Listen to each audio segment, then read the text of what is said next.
our birth and foster parent partnership virtual convening. Again, as everybody's been hearing, this is our 6th annual birth and foster parent partnership convening. I'm Meryl Levine, National Director of Parent Partnerships with the Children's Trust Fund Alliance, and we are one of 3 of the organizational hosts for our convening today. We've got a great agenda in store for you. We've got Assistant Secretary Contreras, who will be joining us for a dialogue. We've got Jaya Lent from Generations United and Gretchen Cusack from Chapin Hall, all with multiple panelists who are going to be responding to and expanding on speaker comments. So we're really excited to have you all here today. But before we get started, we had hoped to show a welcome video from Dr. Sanders, Executive Vice President at Casey Family Programs. And so we will be doing that now and starting off a welcome from him, and then we will be moving further into our agenda. So Cam, take it away.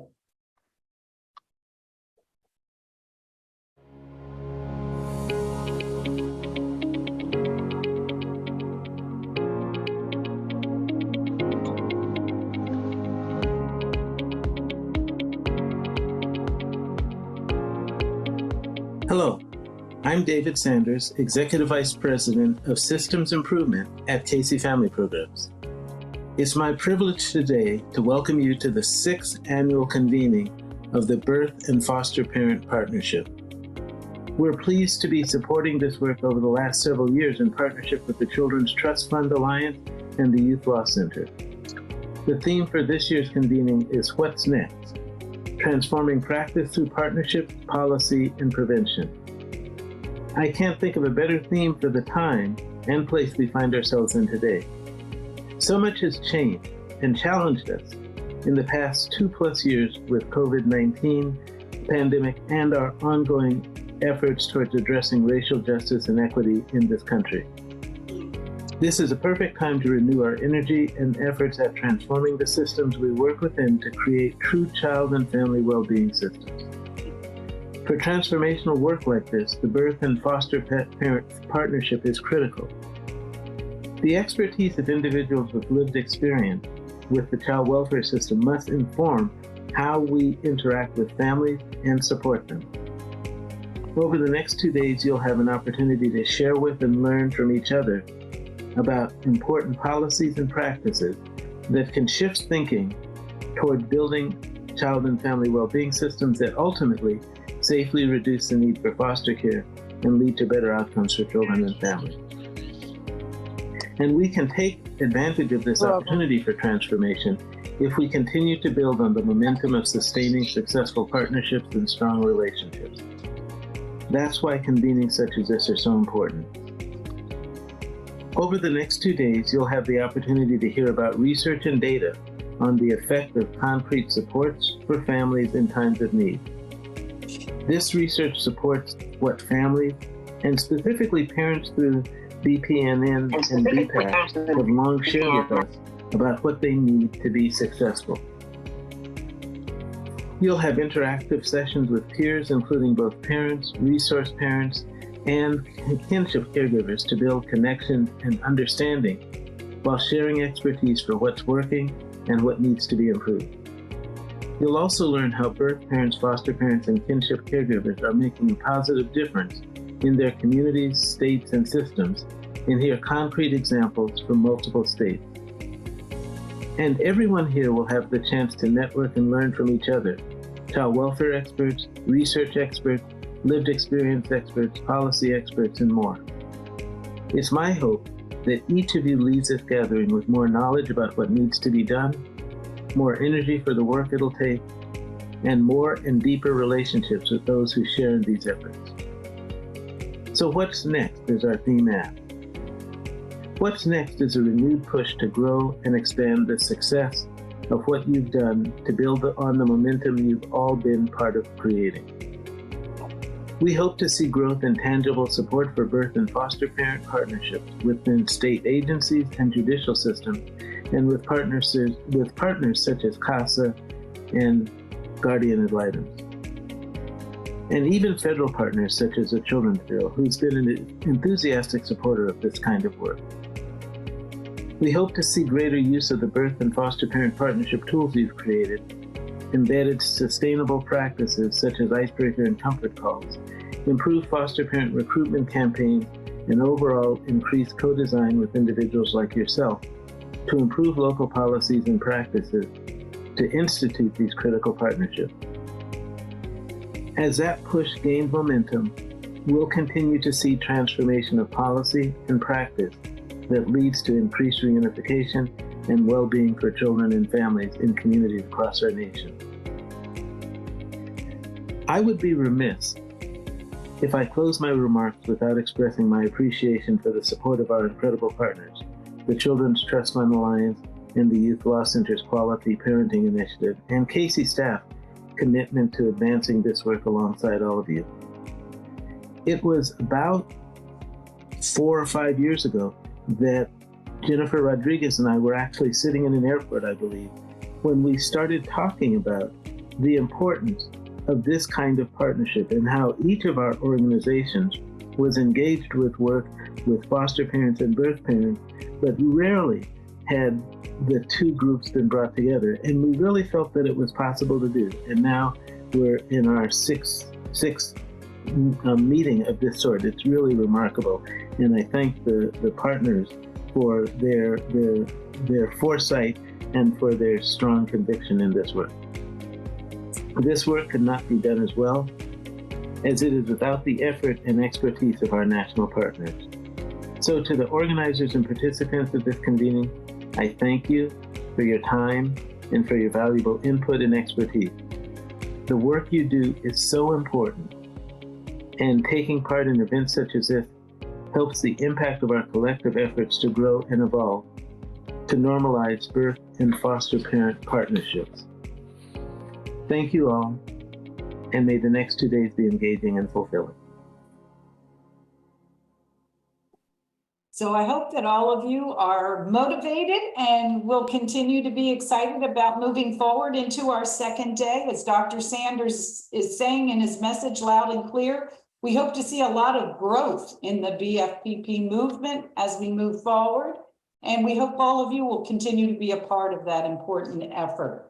As we move on, I just wanted to kind of highlight for you in the chat box, two key contacts. One is Cam and her team, and there should be in the chat box links in case you run into any kind of technical difficulties, as well as contacts to Sophia Santillana in terms of being the main contact for birth and foster parent partnership in terms of joining any kind of meetings or any kind of connections that you want to make that way. And also there are handouts, again, just to make it easy for all of you. You should be able to access our agenda for today, our participant list, as well as our Stay Connected document, and then the BFPP tools that Dr. Sanders mentioned in his message. And now, without further ado, I'm really excited to turn it over. Up. I think I got a little bit of an echo. To Jody and Jim, for them to continue us through a reflections exercise. Jim and Jody, take it away. Good morning, everybody. I'm so happy to see everyone on day 2 of our convening. We're going to kick it off with a fun activity. So I'm going to ask Kara to come on and help us with that. Thanks, Jody. Good morning, everyone. So I was busy last night. I stayed up thinking about each and every one of you, reading about your chat, and I made a fun prize wheel with all your names because we want to give out some more prizes today. So I put names on this wheel. I'm hoping you are all here. I'm watching some people still trickling in, but I'm going to show you that I did not rig this wheel with names. I'm going to shuffle it a few times because, you know, people are like, oh, Kara, did you already pick those winners?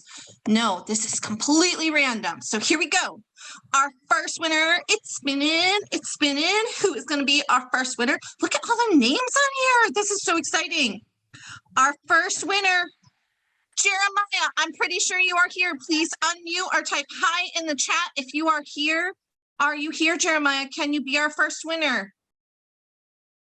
Unmute, type hi. If we don't get in a few, we're switching because we got to get these prizes out. I'm hoping Jeremiah's here. Are you here? Type hi in the chat. No, Jeremiah. Oh, I'm so sorry, Jeremiah. Taking you away. Gotta find a new friend. Who's gonna be my lucky winner? Jeremiah is passing this gift to one of his BFPP members. Who is he passing it to? I'm hoping they are here today. It looks like it's gonna be Eddie. Eddie, are you here today? Hi in the chat or unmute. I see you, Hi, Eddie. guys. Hola, gracias. You are our first winner today. I'm so excited for you. So be watching for that prize headed your way. And then we are going to do one more spin because I like prizes. I do 4 more if Meryl allowed me, but we got a tight schedule. We got lots of big things happening today. Who is our last winner for this kickoff this morning? What's it going to be? Zakara. Zakara, are you here today? Hi in the chat. Unmute. Zakara, are you here? I'm waiting. I'm watching. I see Cam nodding her head. Yes, we have Zakara here in the house. Woo! Zakara, you are our other winner. Congratulations. I hope you have a wonderful day celebrating that you were a lucky winner in the BFPP family. And I'm going to pass it back to my awesome team of Jody and Jim to kick us off. And I just encourage you, keep typing in the chat. Keep interacting, keep building relationships because that is what this BFPP family is all about. Thanks, Jody. Thank you, Kara. So up next, we have a serious question for you guys. And the question is, how are you feeling today? So we're going to have you let us know, how are you feeling based on the Merrill meter? Which Merrill are you today? And so if you guys can drop those in the chat like you're doing, that would be awesome. This is our amazing Meryl Levine here. And so based on the Meryl meter, share with us how you're feeling today. And I want to say I am a 2. And with that, while you guys are doing that, I'm going to hand it over to Jim. Thanks, Jody. Thanks, everybody. We really want to welcome you back. Hopefully you got a lot out of the first day of our convening. And basically, we're going to connect you back to small groups. As we said yesterday, so much of this work is about connection. We come together in these large meetings and we hear about all the exciting things that are going on in other places, or get to share some of what we're working on in our own communities.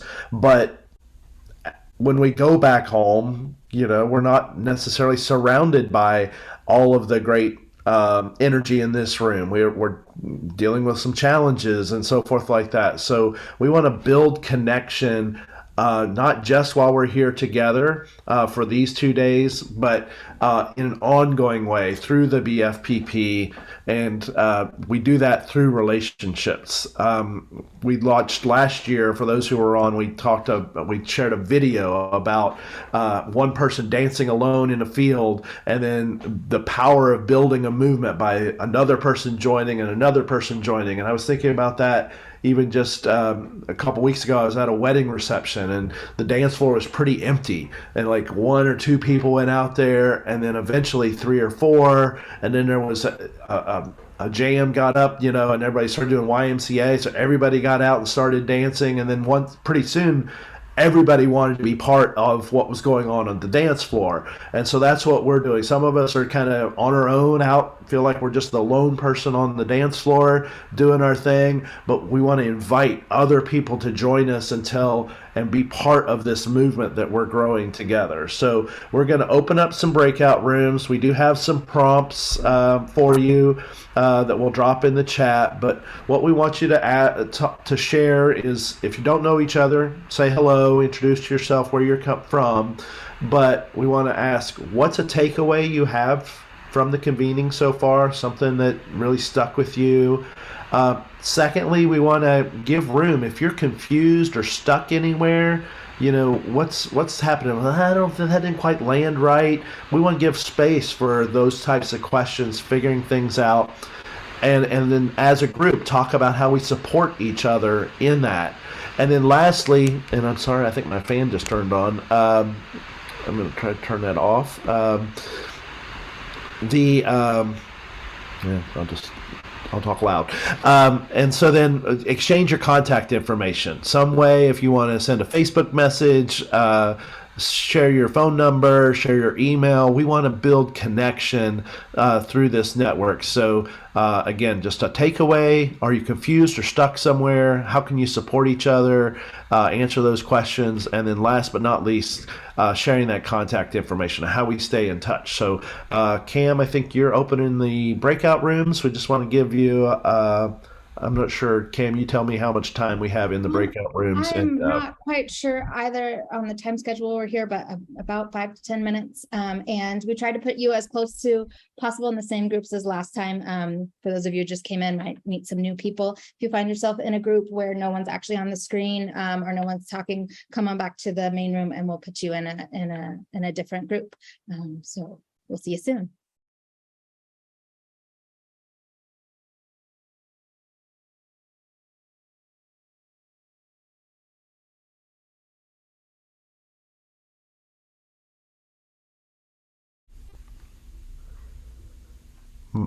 Could you hear me? My fan was going. Everybody's Okay. except for maybe Jody. I'm back. Okay. So that was awesome. I always love connecting with people. I'm wondering how that was for everybody else. And I was thinking that maybe I could ask somebody, we only have about 1 minute, but if I could call on somebody to share how that was for them. And so I was also wondering if Kiana, if you would like to unmute and share how that was for you. I liked it a lot. I don't know if you got my text message at like 2 minutes before, but I really do like the small groups. It really, you get to really know the people.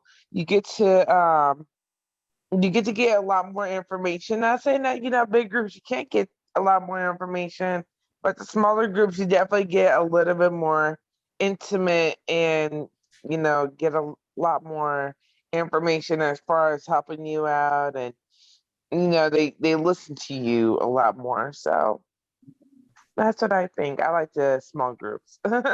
I agree. And so like the hope is let's keep those connections. Let's all continue reaching out to each other and just staying connected. So that way we can all build on each other and grow together. And thank you so much, Kiana, for being brave and unmuting and sharing with us.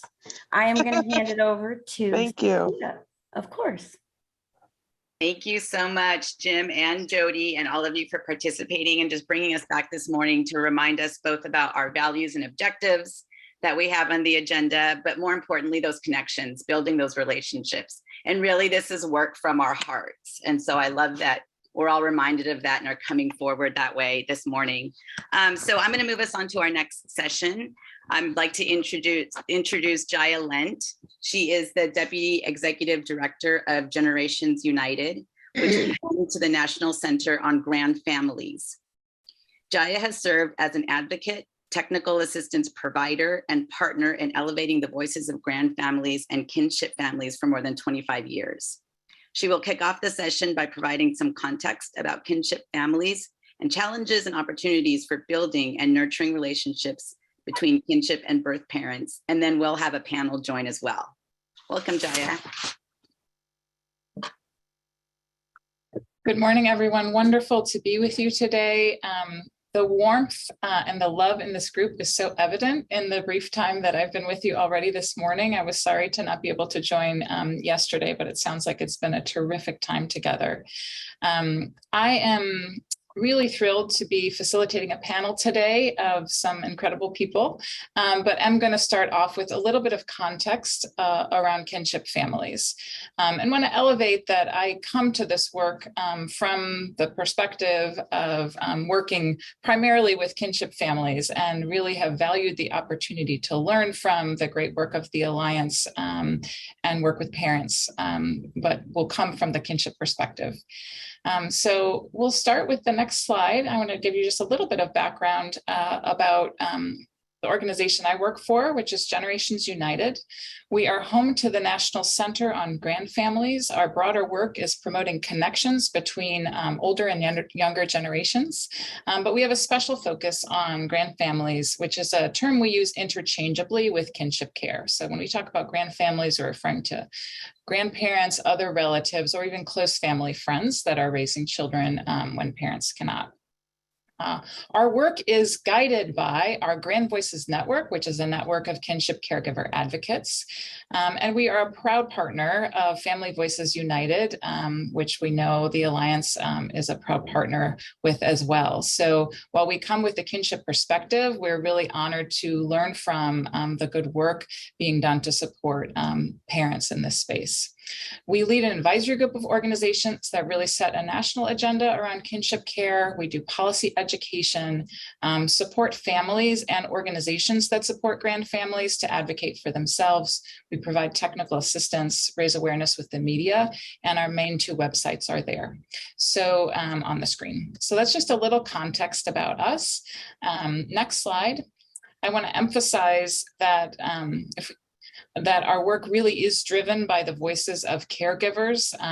We aim to have those voices front and center. Our network was established in 2014, just a small group, and now we have 80 plus caregiver advocates, wide representation that guide our work, with special thanks to Casey Family Programs and the Kellogg Foundation for supporting it. So let's dig in a little bit on kinship family context and move to the next slide. So what we know about kinship families is that when children cannot remain with their parents, that children do best with relatives, close family friends. So with grandparents, other relatives, or someone who is familiar, has a close connection with that child. And the research is very clear that when you compare children living in homes with non-relatives to those with relatives, that those in kinship care have better outcomes. They have more stability. They're more likely to be connected and stay connected to siblings. They have better behavioral and mental health. They're more likely to stay in the same home, to have that permanency. They have strong safety, and they have retained their sense of cultural identity and expand and build on those cultural identities, and then a strong sense of belonging. In fact, when you look at children that are being raised in kinship care compared to unrelated foster care, the research shows that they're actually more likely to report that they always feel loved. So when we can be supportive of those kinship relationships, it's really important. We'll go to the next slide. Now, while we know these relationships are important, we also see that kinship relationships form a variety of ways. So we really think of kinship on a continuum, particularly as it relates to the legal system and the child welfare system. And where families fall on that continuum can really impact the kind of supports that the caregivers have, that the child has, and that the parents have. So this continuum, you'll see, to the far left side, we have when a child lives in a parent's home, but maybe intermittently, probably for extended period of time, stay with a kinship caregiver. So that's kinship on a welfare system. And where families fall on that, caregivers have, the child has, and got some background noise. Okay. Then the next is when a child lives in a kin caregiver's home, but there's no child welfare system involvement. So in that case, that kin is not getting support from some community support systems, but likely not from the child welfare system, nor is the parent.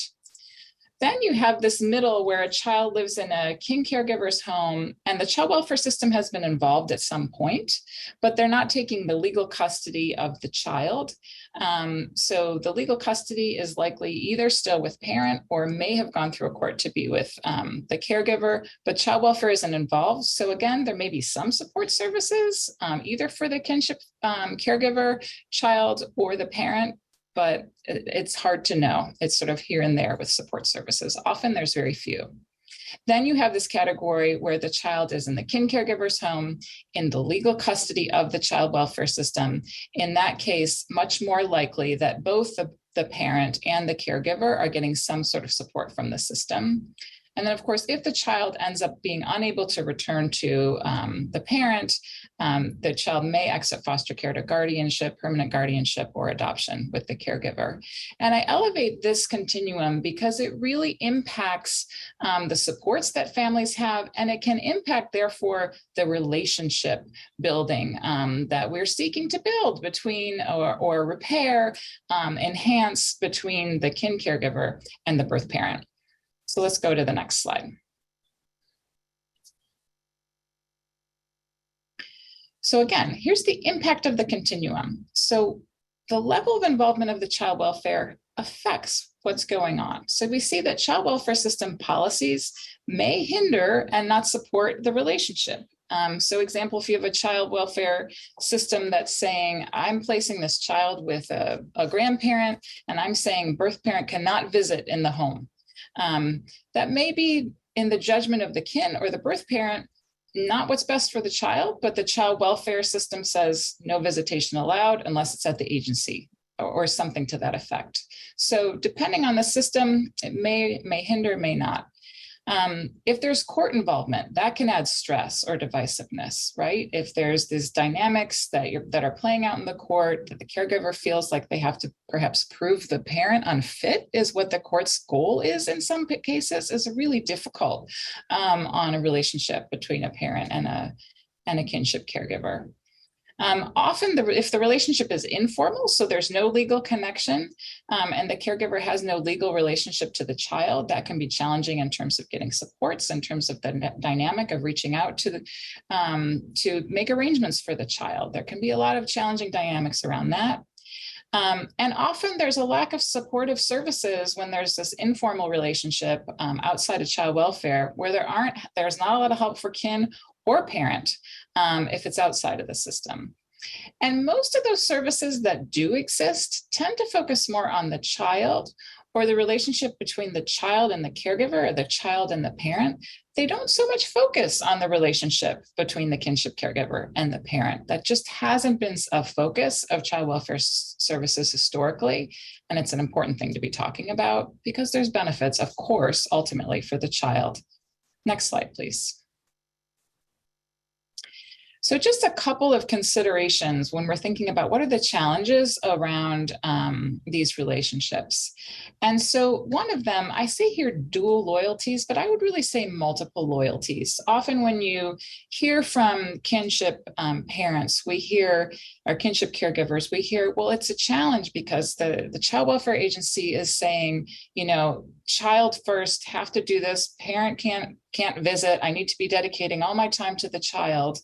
But at the same time, they really want for a parent to be successful and work on their recovery or whatever the challenges that are in their way, want to be focusing on that, right? It's often their own adult child who is the parent of their grandchild.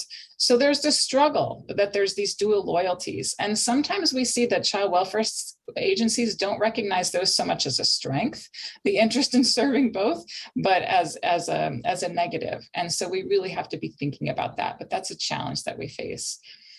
There are dynamics with the child welfare system. That's one of them. There's just needing to follow protocol. There's, being told one thing and having to do another. All those kinds of things can really impact the relationship. Often there's a history of broken trust. So, particularly with families where a parent may have been struggling with substance use or mental health challenges that were unaddressed or untreated or ongoing, there may just be a history of broken trust. So even as the parent is doing better in recovery and, doing really wonderful things, it's hard because that history sits. And if there's not work done to be addressing that, it can be really difficult. We often hear from kinship families around the dynamic with the parent that there is a fear if they don't have legal custody or legal arrangement with the child, that the child will be pulled from the home, either by the child welfare agency or by a parent if the parent still retains custody. And in some cases, the timing may not be right for that child to go home. So those are challenging dynamics between the two. And then there's dynamics with other family members. So we hear from kin sometimes that perhaps their other children, their other adult children have said, why did you take on responsibility for this child? You shouldn't have done it. You should have let the child go into foster care, we've even heard, or you're not the right person, you have too much on you. We also hear dynamics like, well, now this grandchild gets all the attention. What about your other grandchildren? So there's a lot of additional stressors that kin experiences. And I would say similar would go for a parent, that there's just really challenging dynamics with other family members. And then the last piece that I'll highlight is generational differences in parenting styles. So we see that many of our caregivers are older and there's just things are different now in terms of how parenting is done. So you see some challenges there. Next slide. Just a couple of real quick promising opportunities that we see. Kinship Navigator programs are out there more and more in different states, information referral and support programs. And one of those states, Colorado, is actually just starting to get some of their findings that are showing that those families involved with those systems are having increased reunification for the children with parents.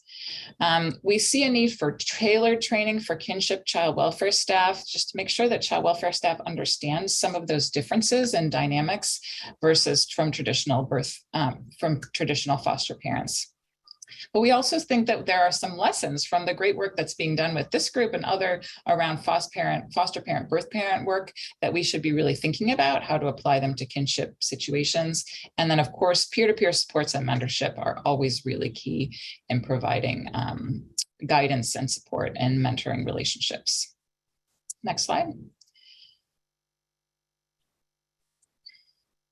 All right, and next slide, just a couple of resources that I want to share real quick before we move to our terrific panel.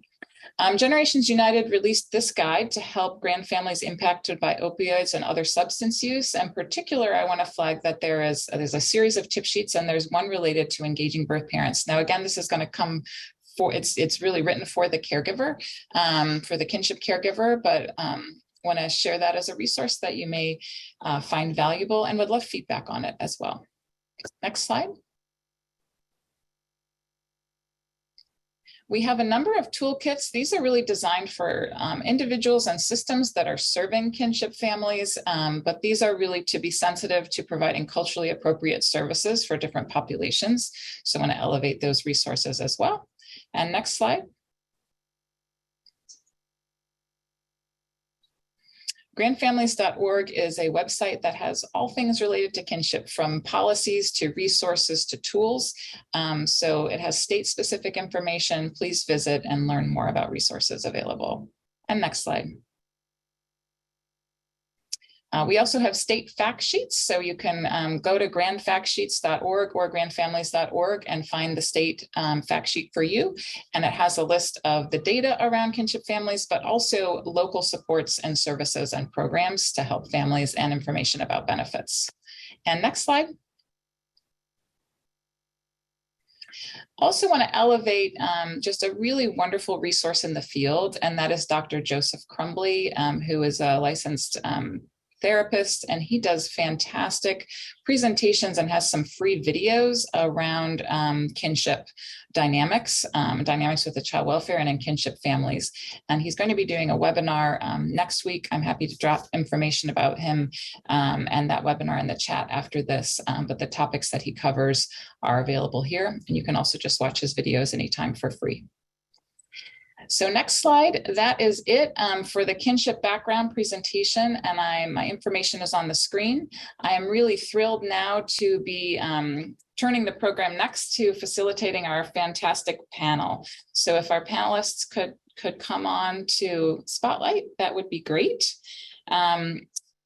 We have panelists bringing a number of perspectives this morning. I see Ms. Shronda has joined us, Ms. Allie, and hopefully Mr. Eugene Vickerson is here as well. Great. So really thrilled to have each of you. I want to acknowledge that our panelists bring different perspectives to this. We have the kinship perspective, we have a foster parent and provider perspectives, and we have a parent perspective, and several of you wear multiple hats. So I invite you as I launch off this presentation and ask the first question. When you respond to the first question, if you could please identify yourself, say who you are and what perspectives you bring. So I'm going to begin this first question. I'm going to, I think, start with Shronda and then go to Eugene, and then Allie, if you have something to add, that would be great. But we'll start, Shronda, with this question. Describe what you see as the challenges in terms of building, nurturing, and repairing relationships between birth parents and kinship caregivers. Okay. So first thing is Sharonda Sullivanoff, birth parent, also a kinship caregiver. And what, to answer your question, well, the challenges are, I will say that you captured them really well in your slides. Because you have these divided loyalties, right? I think that you end up with this Sophie's choice at some points. Because, you know, you're caring for your grandchild, in my case, my grandson, but I also love my son greatly, right? And my son is having issues and he needs love and support also. So I think that that place around divided loyalties really comes up pretty frequently.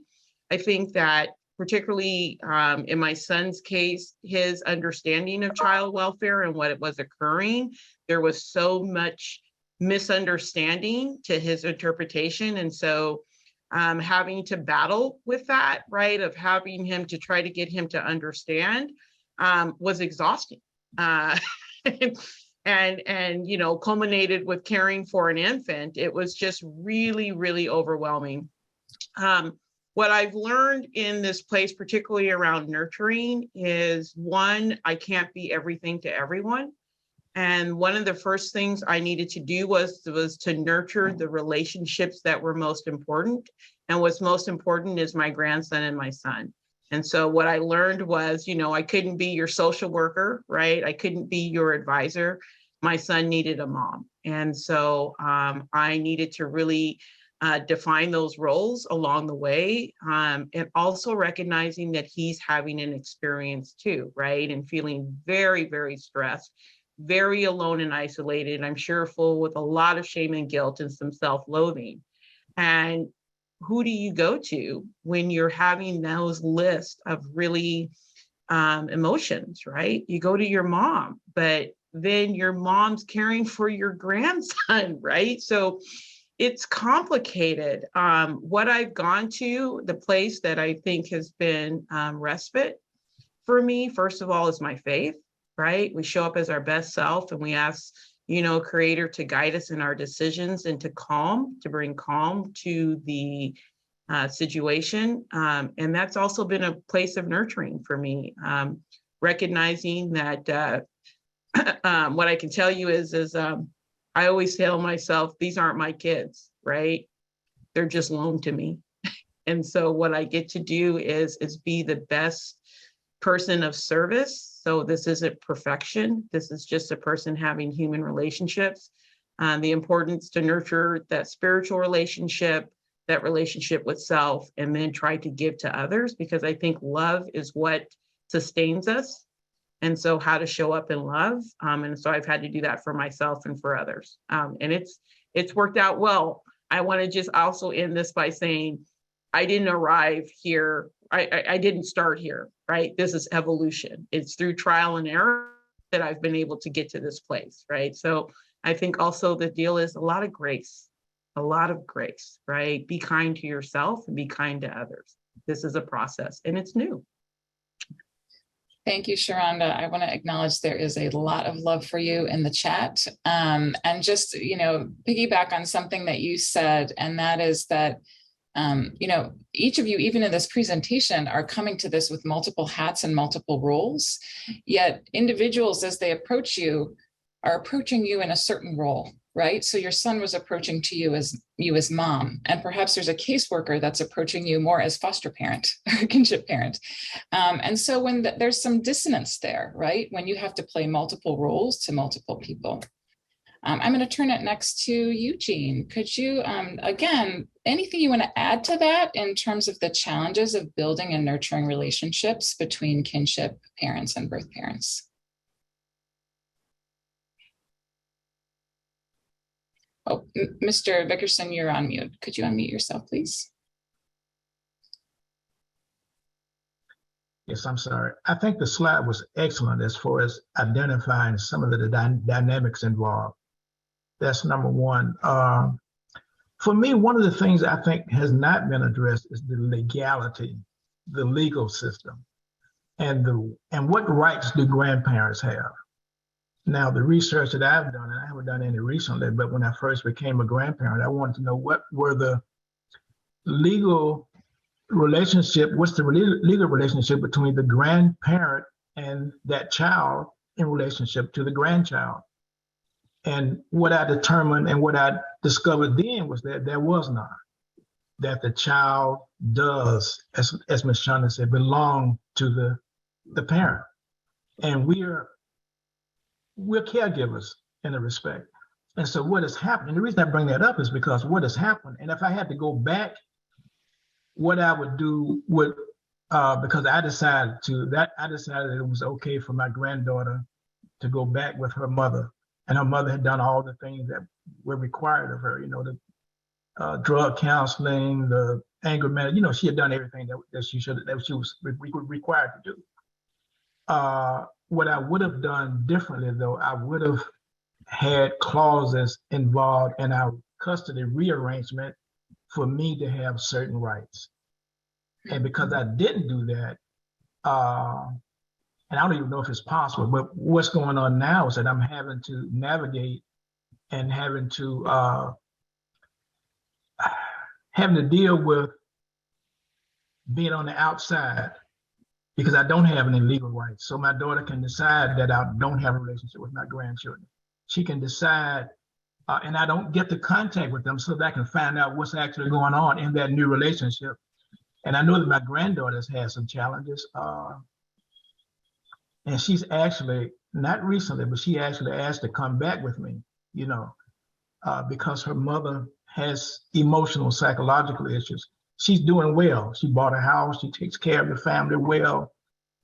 It's just not, here we go again, it's not what I would do. And it's not done in the manner that I would do. And it's not done in the intensity that I would do. So that's part of my issue that I've got to grow into, But that's the main thing that I have not heard addressed. What's the legal relationship between a grandparent who has raised a grandchild, and then when you go to reunification, what? Yeah. Yeah, I mean, and that's a problem because so now, even though my daughter's doing well, anybody knows anything about psychological mental problems, they don't go away. They don't go away, and.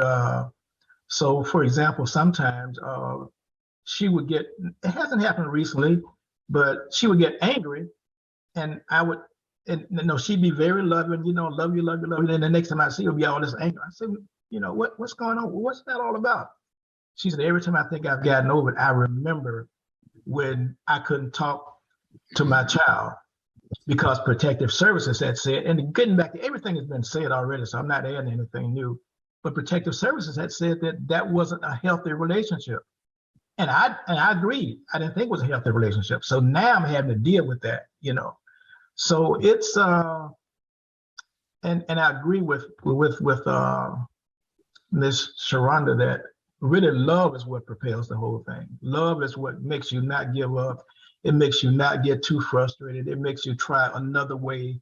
It makes you grow into the situation so that you can manage it better.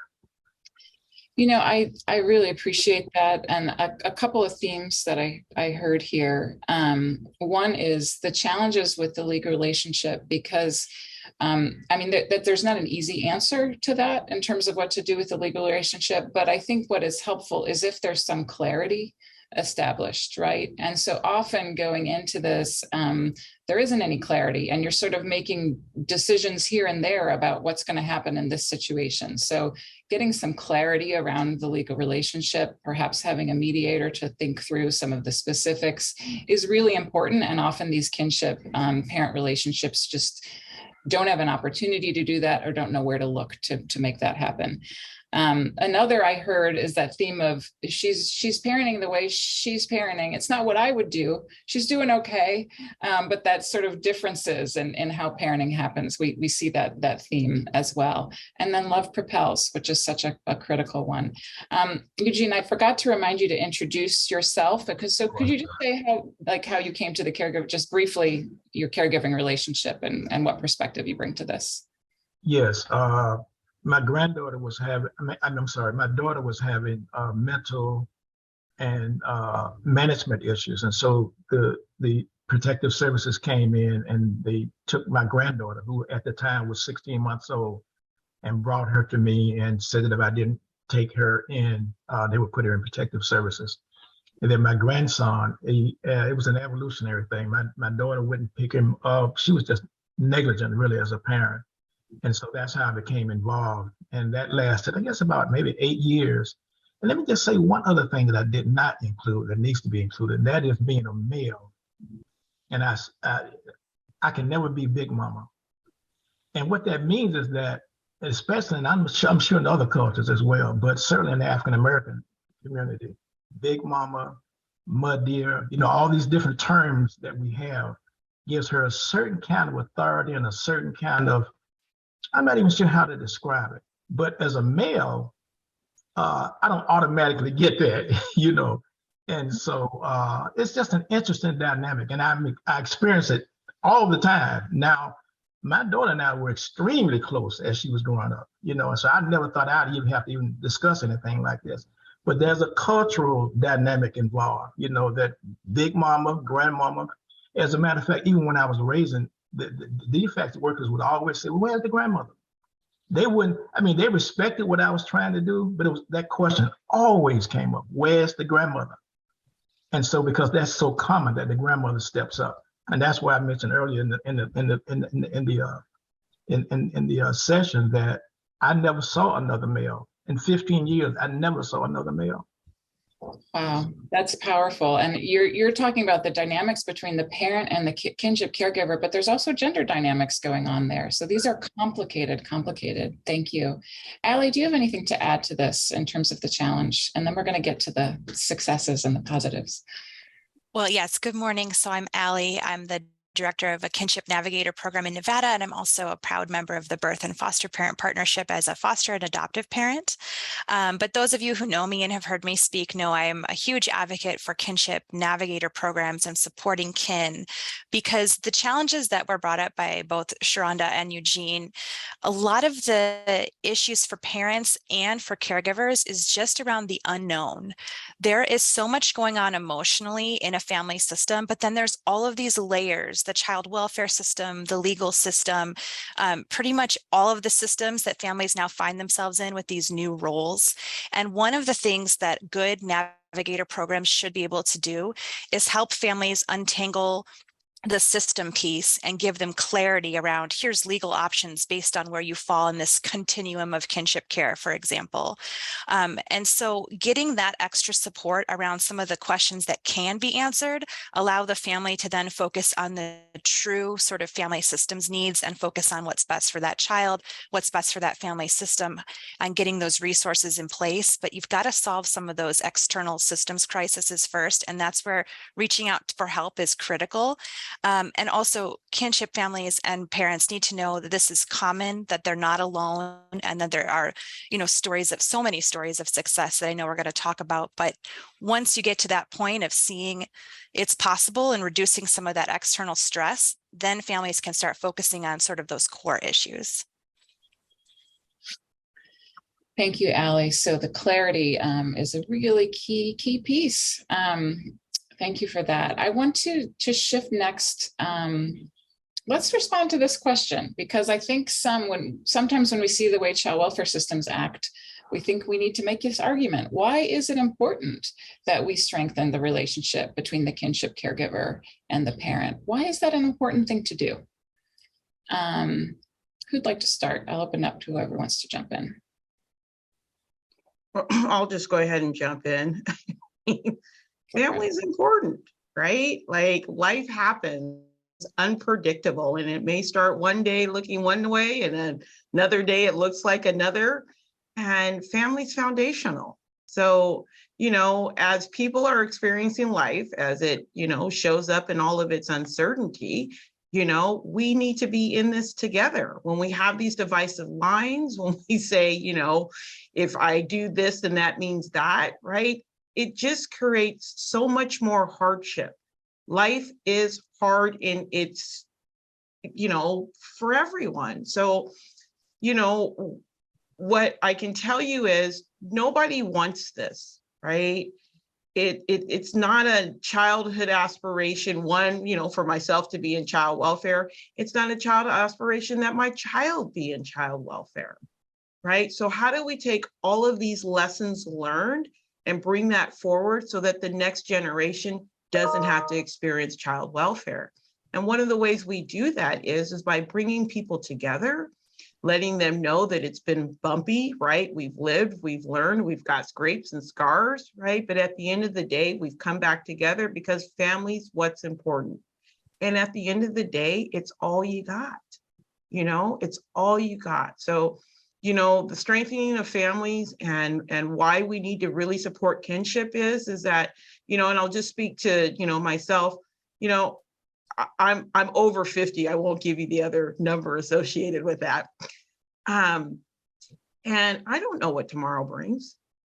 I don't know what tomorrow brings. I don't want my grandson not to have community. I don't want him not to have family, right? And so we have to continue to build those connections, and we do that for each other, and we do that for those that we love. I'd like to add, if it's okay, because I agree with everything. And then, I've worked with, in the last decade, about 15,000 kids just in our area alone in kinship care. And I can count on, one hand, the number of children that said they didn't want to be with their parents if that was possible. Kids, if you ask any child, they're going to say how important their parental relationship is. For me, that's enough. If this is what kids want, then we need to work towards this and make this possible. And I know the research backs that up, but let's just look at what kids are saying. Talking to adult adoptees, those connections are critical. We cannot be part of cutting them off from their family. Thank you. And Eugene, I'd really like for you to respond to this question as a kinship parent, because what I hear from kinship caregivers at times is there's times where, wow, this relationship is exhausting and I'm not sure I want to keep working on it at this moment. I hear that, and I'm sure the same comes from a parent perspective. So let's just remind ourselves, why is it important from your perspective? As far as I'm concerned, there's no other option. There's nothing else is on the table. It's something that you do, you embrace it, you do the best you can do. And for different reasons, though, I'm a history guy. So culturally and historically, that was part of what happened to African Americans. the way you control people is to separate the family. You take the children and move them away, you yada, yada, yada. You don't allow the man to be involved with his woman, you know, all the stuff that happened during slavery. And so, and then your slide is absolutely on point in terms of the stability that the family brings, in terms of identifying and just as far as having a big mother, you know, someone who's strength, who's nurturing, so all that's part of family. And again, I don't know what words to put on it, but there's no other option. That's the best way I can say it. And so what I observed when I was, I was president of the grandparent group in a couple of organizations, those grandparents put their lives on the line every day. They knew that they would die. They knew what they were having to make a decision between medication versus what their child needed. They knew that, and they did it willingly. So as far as I'm concerned and what I have seen, there's no other option. There's no other option. That's how valuable it is. That's how important it is. That child has a better chance of being a good citizen, a good father, a good mother, if they come from that kind of setting. There's no question about it. We don't need statistics about that. We can see that every day. So, like I say, the best way I can say it is that there's no other option. Nothing else is on the table. You do it, and you find a way to do it to the best of your ability. So powerful. Thank you. And no other option. And what I also heard that is incredibly powerful and moving is that making sure family stays connected is the powerful tool that families have to push back against oppression, the tools that powerful forces have used to separate families and bring groups of people down historically and today. And that's really, really powerful. Thank you. Let's turn to solutions. So would like for each of you to reflect on a concrete example of a strategy or an approach that you have seen. It could be you as an individual or a program or something you've seen in the lives of another family that you worked with to really build those relationships.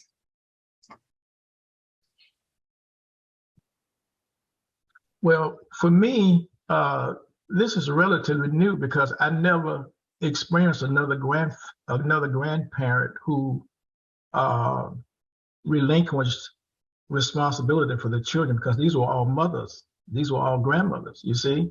And so it's just, like I said, it's complicated, but I don't know anybody else.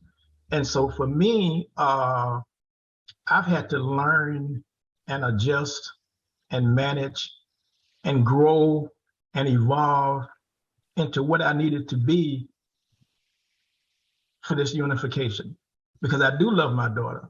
My daughter is going to be a grandmother one day, you see? So it's all connected as far as I'm concerned. And when I was raising my two children, that was always, what can I implant now that's going to help them be better parents? I always looked at the long term, and I still look at the long term. So right now I get on them pretty much about health, because the diet is not as healthy as it needs to be, and that's one of the contributions I can make, to eliminate some of these things that are in our community, like diabetes, high blood pressure, but I haven't seen any examples. I don't know of any. And for me, it's driven by love. It's driven by my mother and the commitment that she had to her family. And to me, it's driven by, I want the very best for them. And so that includes the academic part as well. My granddaughter was the star student because I did all the things, in terms of, and I want that to continue. Let me just share this, talking about the mental part of it. One of the things that has been very frustrating for me has been my daughter, because of her, I won't call it instability because she's stable, but she's got some areas that need to be corrected. But for example, when my granddaughter went back to her, and I didn't find this out until I had reconnected with my ex-wife, but when they would read my granddaughter, who I raised, and it's hard to say this, I want to talk about this a couple of times, but was not allowed to read more words than her sister, who was 3 years younger, because my daughter, and just to show you how this mental thing works, that's really the challenge, trying to navigate the mental part. But anyway, so the daughter who I raised was not allowed to read more words than her younger sister, because my daughter knew how I am in terms of being passionate about education, yada, yada, yada. So my granddaughter, who I raised, was, like I said, she was star student, counting to, and just everything really, because we put a lot of work in it. So my daughter attempted to stifle that. See, that's this mental thing. And she doesn't really mean any harm. I know she doesn't, but it can cause harm. And so what I've had to do was show up my relationship with my ex-wife, because that allows me to get information. So it's just complicated. It's complicated. For sure. Thank you. Mental illness is nothing to play with. And I actually worked in a mental institution when I was in college, so I put it right at the top. It's worse than drugs. It's worse than, because it's something that they've grown up with. They've developed it over all this long period of time. So I'm not going to get into that, but it's made me actually consider, and I won't do it because it's not a good business decision, but it's actually made me consider going back to court, petitioning the court because I have that, the judge made sure that we all understood that possibility that existed. But I'm not going to do it, but I'm just saying that it just, it goes back, yeah. Apologies. It goes back to the certainty that you're looking for and the clarity of roles and all of those pieces. So thank you for sharing all of that. I want to acknowledge that we want to have a little bit of time for questions. So I'm going to ask Shonda and Allie if you could each end with an example of a solution or a positive or something that you see would work. And then a bit of time for questions. It looks like Shonda. I'll run through this really quickly. So, when you have a baby, right, you got 9 months, right? You had some fun and the baby's coming, and a foster parent goes and gets licensed, right? And they can't wait for that baby to come. But a kinship caregiver just kind of gets a call and they say, hey, there's a baby. Can you take it? And I'm like, what? So one of the strategies that I like, in an emergent position is I ended up getting a foster parent that ended up partnering with me to care for my grandson. And it made all the difference, right? So that by the time I was able, by having this partnership, I was able to process, I was able to make a decision, right? That this is what I wanted to do, right? And by having her, she helped out with, getting, if I needed a work trip, if I needed a weekend, like I just had this person. And by having that level of support, about the 8th month, I knew that King was going to stay, right? Because I was kind of vacillating, like, can I do this? Can I not do this? So my strategy is partnership and innovation, right? Like I went to a child placing agency and I was like, I need a foster parent that's going to let me stay in my grandson's life. And they were like, oh, we have the perfect person. And we have just gone on to have a beautiful relationship. I want to just say this one last thing. I have been able to witness this woman have so many incredible relationships in her life. I was at a birthday party this weekend with myself as a kinship caregiver. She's fostered and adopted another child and another child that's in the system. And if you could have seen all of these people together supporting this family, mom, who was obviously in addiction, was there. And what I walked away from, right, is being loved, right, and walking together in community and village. I don't care where you're at, right? She had touched so many different lives. One person. So we have the power to be that for each other, build that community, have that village. That's how we make this happen. And if you don't have a village, man, you go and you create it. You go and talk about what your needs are so that you're clear about what those are. And then you ask and you find ways for those to be fulfilled. Thank you, Shonda. Allie, any closing words before we turn to questions? Yes. I'll put in the chat. We actually have our Kinship Family of the Year award winner here as an attendee today, Kiana. So I'll share that example and highlight, the wonderful work that we see in partnership in Nevada. And I think as far as solutions go, all of the push towards partnership that we are giving to traditional foster parents, we need to make sure there's equity for kinship families, from support and information all the way down to partnering and co-parenting. And so that's something that we can all continually push and elevate and make sure that all children have access to the same support. So thanks. And thanks, Kiana, for being amazing. Thank you, Allie. Thank you, Allie. Oh, sorry. Hey, Kiana, good to hear you. Thank you. Thank you to our panelists. I want to we have, I think, 6 or 7 minutes for questions. Facilitators, correct me if I'm wrong. So I want to just open up. If somebody has a question, I think you can come off mute and ask it, or raise your hand if you're more comfortable with that, or drop it in the chat. Does anybody have questions for our panel? I just want to raise one question that Katie put in the chat, and she asks Eugene and Sharonda, how do we support those families who are deeply divided and hurting, come to a place of understanding of why kids need all of the important people in their life working together, particularly when the kids are placed with the other side of the family. Say mom is engaging, but kids are placed with dad's family who see her as nothing good. So I know some of this was a bit answered, but she's asking kind of more specific in a situation like this. So the deeply divided families, how do we facilitate and encourage those connections? Anyone want to respond to that? Well, no, go on. I'll just be really quick, right? People love to get people into corners, right? We love to demonize people. We, look for allies. And at the end of the day, right, does that serve children? That's it, right? And the other thing is we're role modeling for our children. So the best way to deal with the divisive family is that there is no middle. There's just wrapping around. And I figure out what are the ways for me to do that. Caring for children is stressful enough, and I'm not inviting your nonsense into my life while I'm trying to parent and navigate my world. So it's a choice, right? You know what I'm saying? People will try to draw you in, and it's just like, not today. What do we need to do to get to the other side?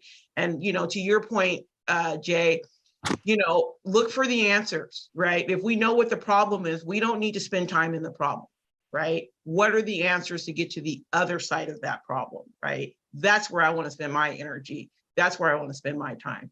So you get that choice in this, right? You have choice and options. You just don't let people decide where that's going to be for you. Thank you, Shonda. Eugene, you sounded like you had something to add. Yeah, just that I think the reunification piece is relatively new.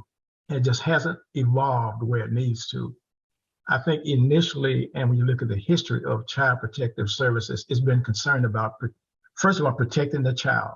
And so just think about it. Historically, they didn't even consider the parent or the caregiver. They just wanted that child to be safe. Now we're in a position where they're realizing that the child really can't be safe unless the caregiver is safe. So they're starting, when I say they, I'm talking about the system and how this thing is approached.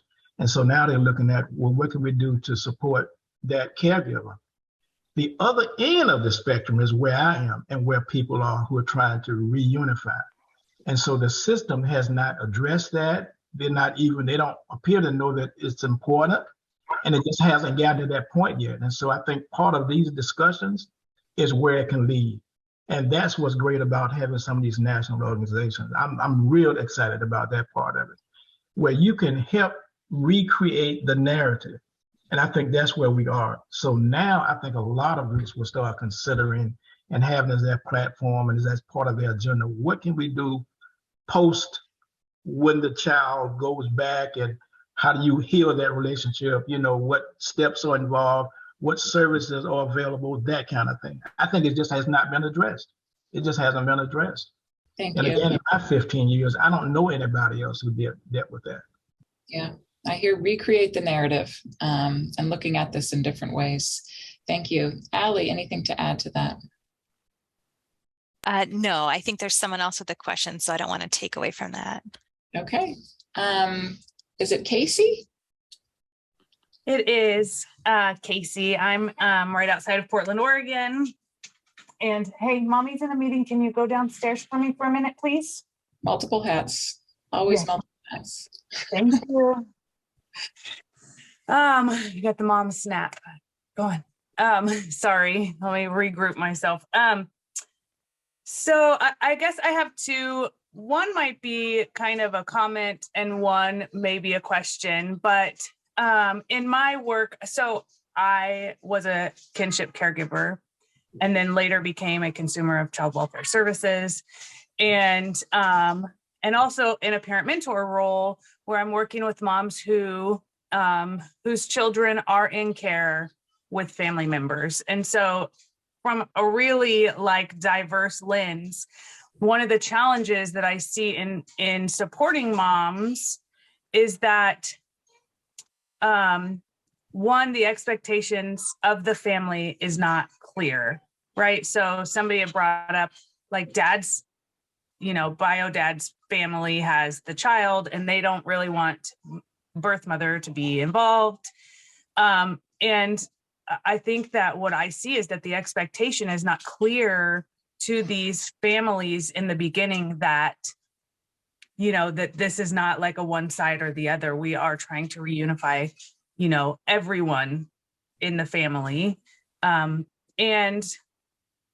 I see that kinship caregivers have a hard time figuring out where that line is of setting boundaries.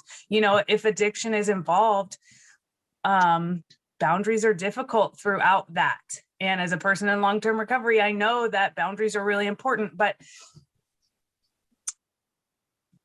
when I see families not setting clear and healthy boundaries, I see folks in their active addiction having a harder time finding recovery because there is this thing that's like, well, my kids are in a good place. There's no clear consequences for certain behaviors. And so it's like the motivation for change is different. And so I'm just wondering what anybody else is experiencing with that. Such an important point. And I think we will end on this last question. I will thank you for elevating that. I will invite any of the panelists that want to respond to this point of the importance of boundaries and how do you manage boundaries in this relationship and why are they important in the relationship? Who would like to start? And I'll turn it to each of you and then we'll wrap. I can briefly start because as a sort of provider of support to the kinship family, it's really important to provide that space for families to have their emotions heard and validated and be supported. But then as a third party, it's also a little bit easier for us to sort of discuss the family system and boundaries and help families set those healthy boundaries in the beginning. And so I just think reaching out for that support when things are really hard in the system itself, getting those supportive partners can be speed you through the process of boundary setting a little bit at the beginning. Thank you, Allie. I'll turn to Eugene and then we'll wrap with Shonda. If you have something to add, Eugene. It's like a lot of this, it's complicated because setting boundaries gives resistance. And so when you come on the other end of trying to reunify, the issue of boundaries comes up because they don't see it that way. They don't see it as healthy. People who have issues don't see boundaries as is related to health. They see it as interference. They see it as you keeping me from doing what I need to do, what I think I should do. And so as far as reunification, now you're on the other end, and this is where this revenge kind of thing comes up. When I couldn't talk to my daughter, and now you expecting to even talk to. Yeah, so it's complicated. It really is complicated, and a lot of times what you encounter during the caregiving phase is where the resistance comes in on the other end of it. Yeah. So it's that perpetual. Yeah, what I'm hearing from you, thank you, is different phases bring up different boundary issues when you're in different phases of the relationship. Thank you. Yeah, really critical. And Shonda, do you have anything to add as we wrap? Yeah, I just saw Sophia's quote, which is exactly where my mind is, right? I set boundaries for you and I set boundaries for me. I don't need your permission about my boundaries. I'm not looking for your approval. Setting boundaries with love, right? I'm not doing it out of animosity. I'm just doing it for preservation. And I'm doing that to preserve you in this process too. Sometimes we look for approval and sometimes we look for permission. And what we have to recognize is that you might not get either one of those, but you don't need them, right? You need to do that for yourself. So once again, right, lessons of Sharonda's trials and tribulations of kinship 101. I did not start here. This is where I'm evolving to. I promise you that.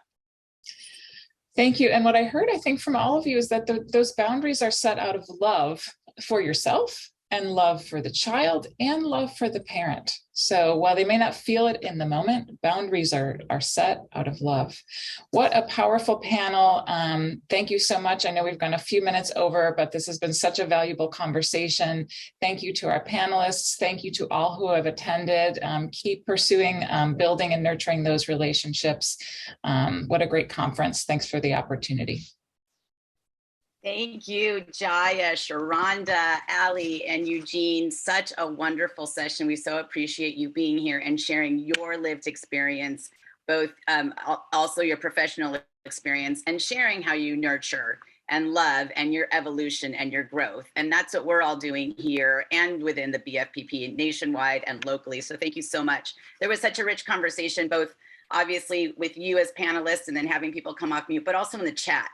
And again, connections were happening, relationships were getting built. So that makes my heart just grow. I want to remind everybody that this, like other topics, are so important, and we'll continue this conversation. It is an ongoing conversation.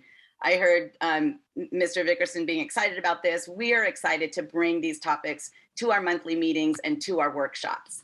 So we'll be sharing again in the chat and some links and staying connected on how to join those workshops and those monthly meetings. So we hope that you will join those. I hope that you connect with me as well as Robin and Jody, because we want to bring you to the rest of the BFPP meetings and continue this work and moving forward. So I'm going to pass it over to Meryl. Hi, everyone. Back again and very excited with our next presentation that we're going to be bringing to you. We are really, and it sounds like, thank you to the presenters that we just heard before, very powerful discussion. And now we're on to our next really powerful discussion. We're so pleased to have Assistant Secretary January Contreras with us to do a dialogue, not only with two of our key members of the BFPP, but the Assistant Secretary is here with us from the Administration for Children and Families at the U.S. Department of Health and Human Services. And in her role, she works to strengthen the well-being of the nation's children and families with a focus on prevention, safety, economic stability, and equity. And what we'll do is we'll hear briefly from January Contreras, and then we will also have joining with her Dee Bonnick and Katie Byron, two of our main members of our Birth and Foster Parent Partnership Network, and they will be discussing some of the remarks that Secretary Contreras has made, and also engaging all of you in a discussion as well. So with that, I'm going to turn it over to you. And I'm going to introduce you, January. I could call you January. Okay. Thank you and welcome, January. Thank you very much. And thanks to everyone who's joined this conversation. I am signing on my phone just because I can already see the unstable internet connection. I'm in a different Health and Human Services building today than my own. So if I have to speak by the phone, I will do that. But I hope I don't have to. I want to thank everyone who's on this call today for gathering, for sharing your own journeys, for sharing your expertise, for being willing to help others by doing that. I think most, in most experiences, there's no better teacher than someone who has experienced, the right way to do things, mistakes along the way, the tips that no one else would know. And at ACF, which I've had the privilege of leading for 5 months now. So I've been in this job for 5 months, leading the administration for children and families. Very grateful to do so. In my last job, I want to share, I ran a legal aid center for 8 years. And in that work, I worked with a lot of young moms. It was most of what I did. So we represented young moms in family court sometimes. Sometimes it was in order of protection. Sometimes it was addressing criminal history and trying to do some repair work. But working with young parents who are struggling, many of whom had exited the foster care system themselves, or were in a domestic violence shelter, or were in the runaway and homeless youth program.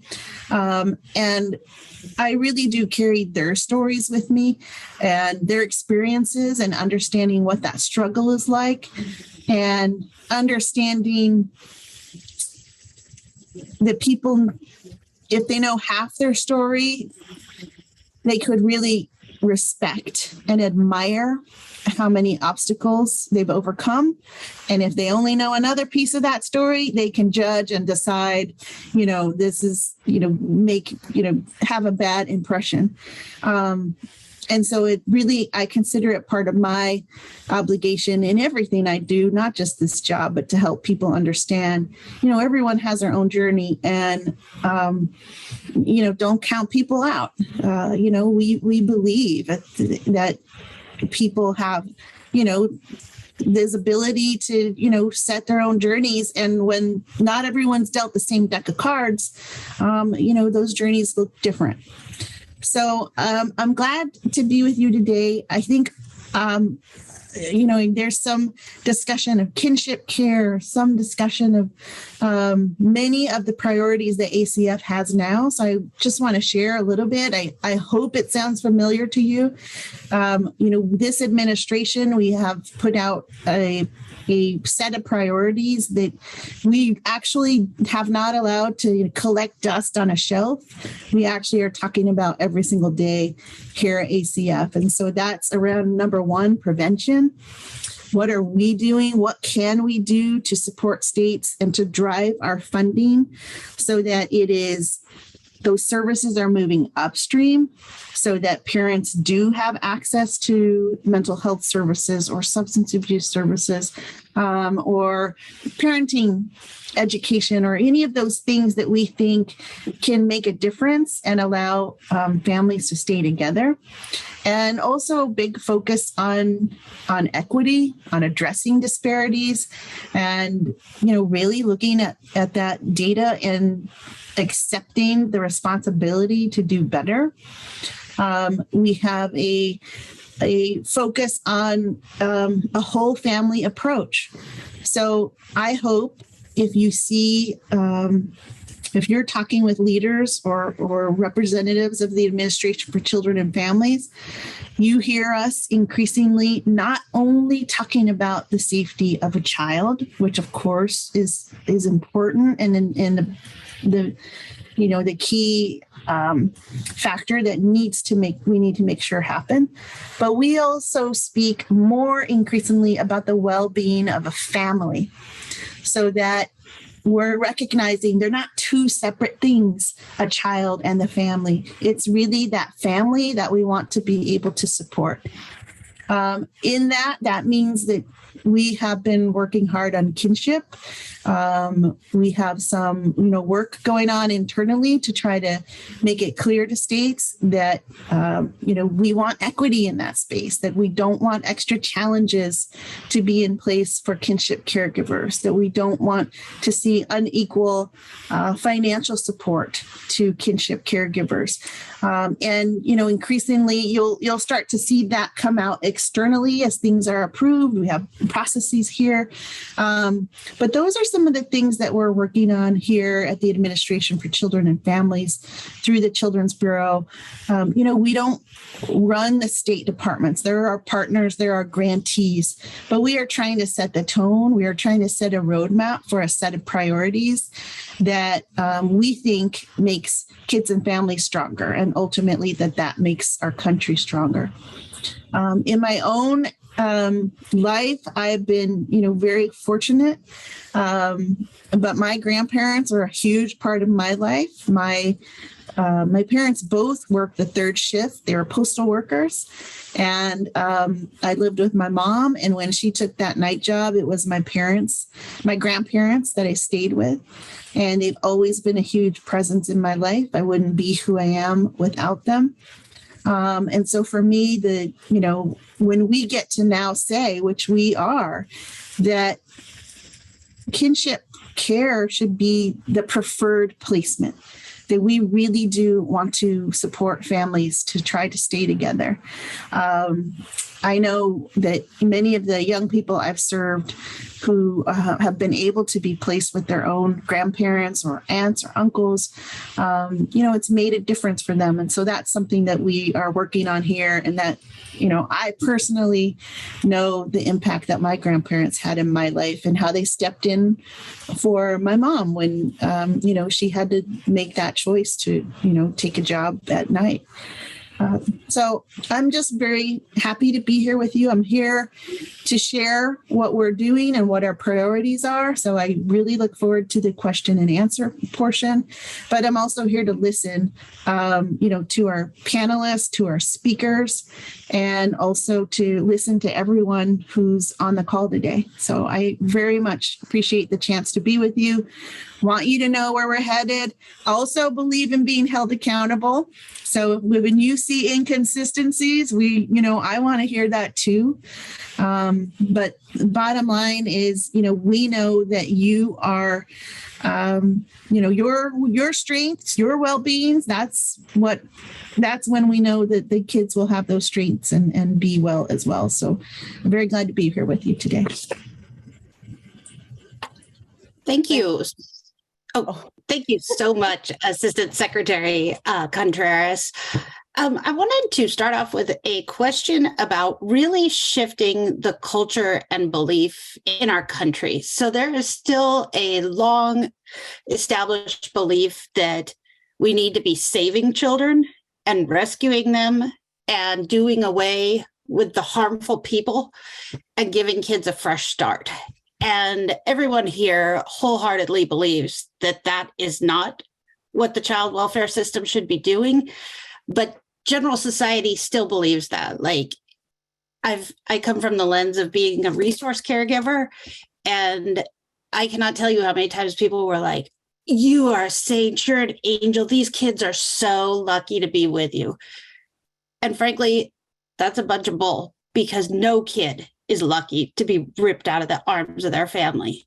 And so how do we really combat that message, not only amongst these folks, but society-wise?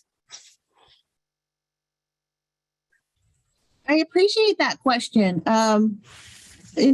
Interestingly, I spent the morning, I gave some remarks to child welfare leaders that were gathered for a fellowship.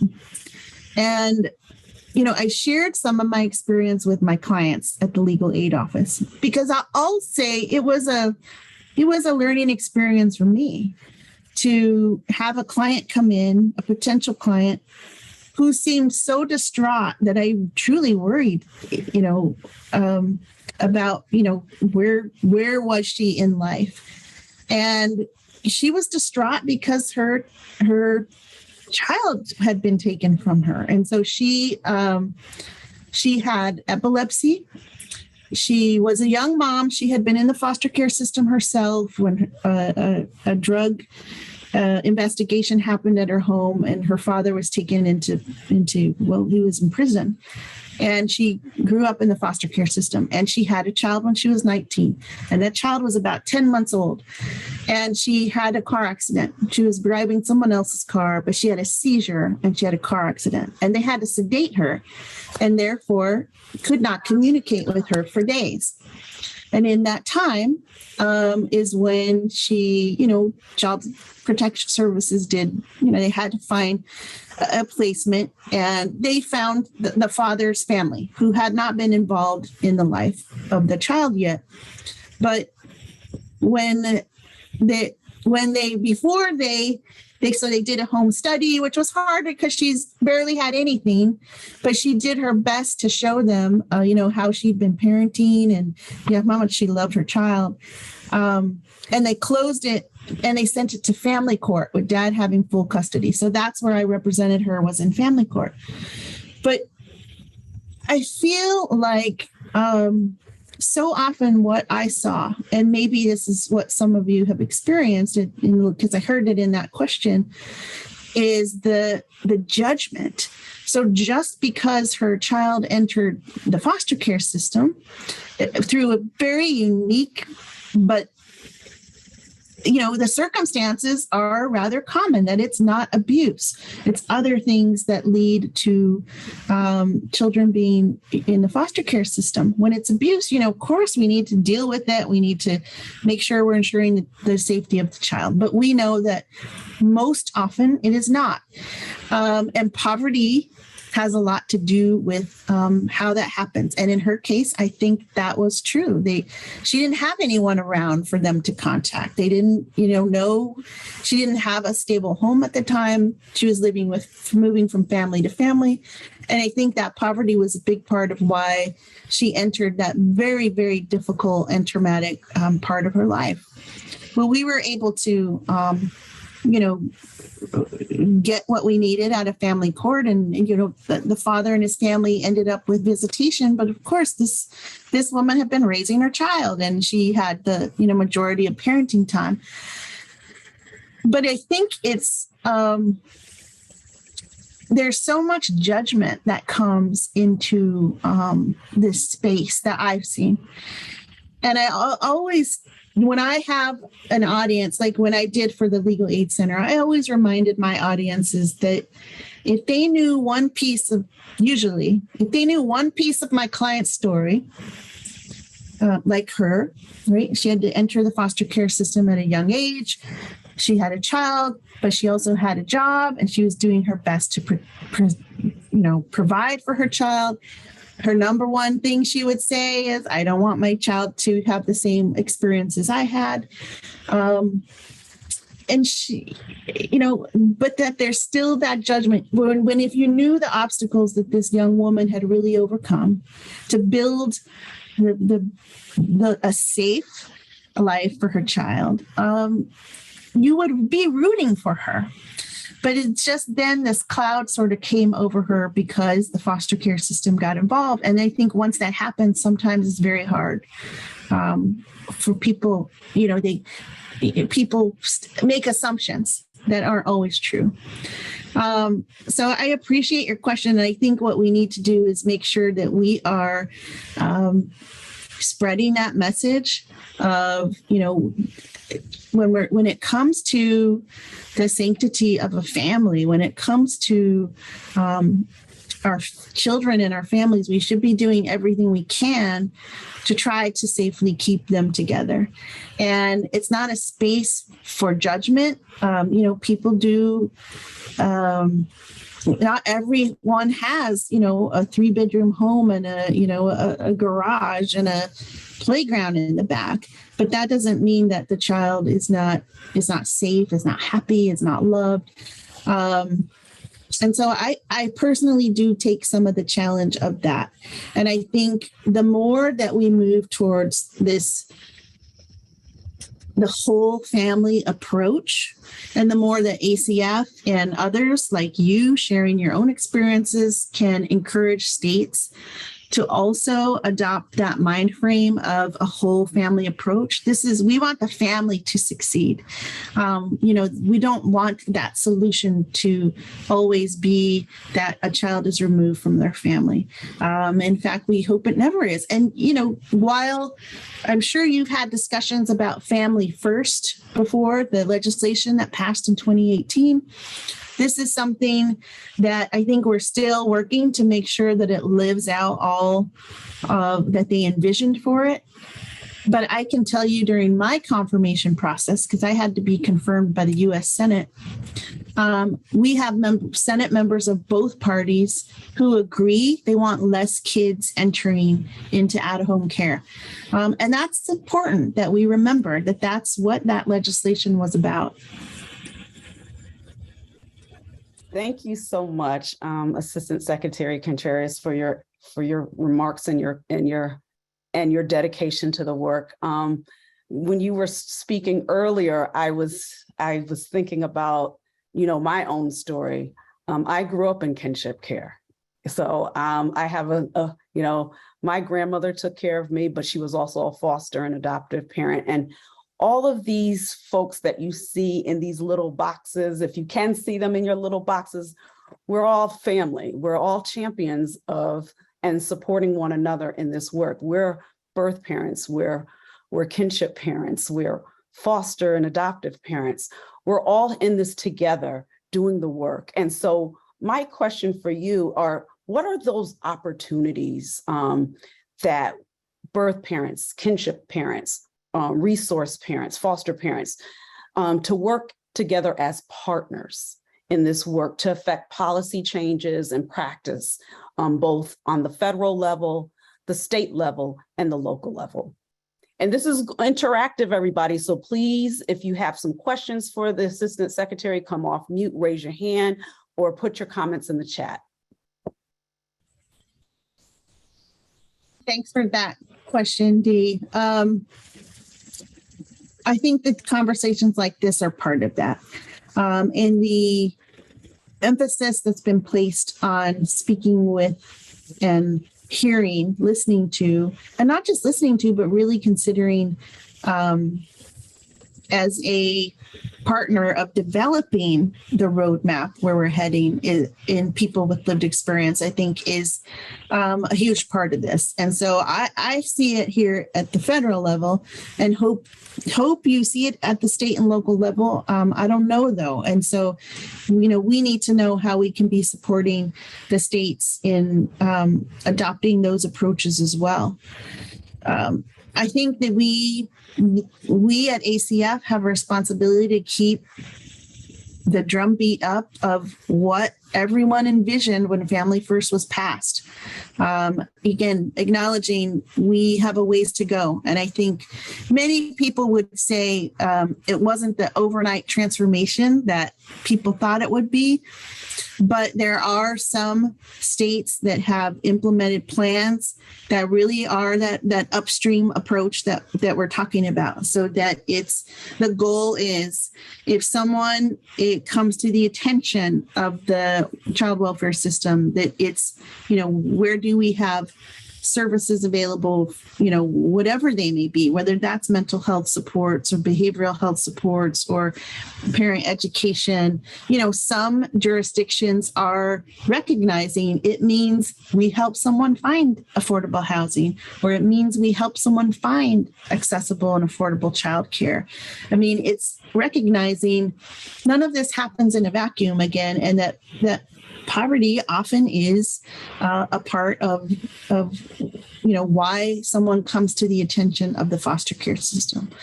I think from our perspective as well, it's putting out regulations, it's putting out guidance, it's trying our best to influence states with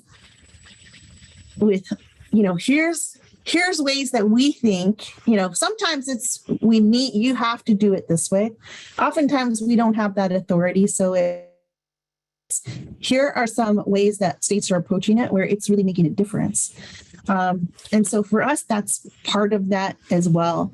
I think sometimes, we have spaces where we can, it's the bread and butter sort of, there are states right now that are ensuring kinship caregivers get the same amount of financial support as all other foster care families. That's huge.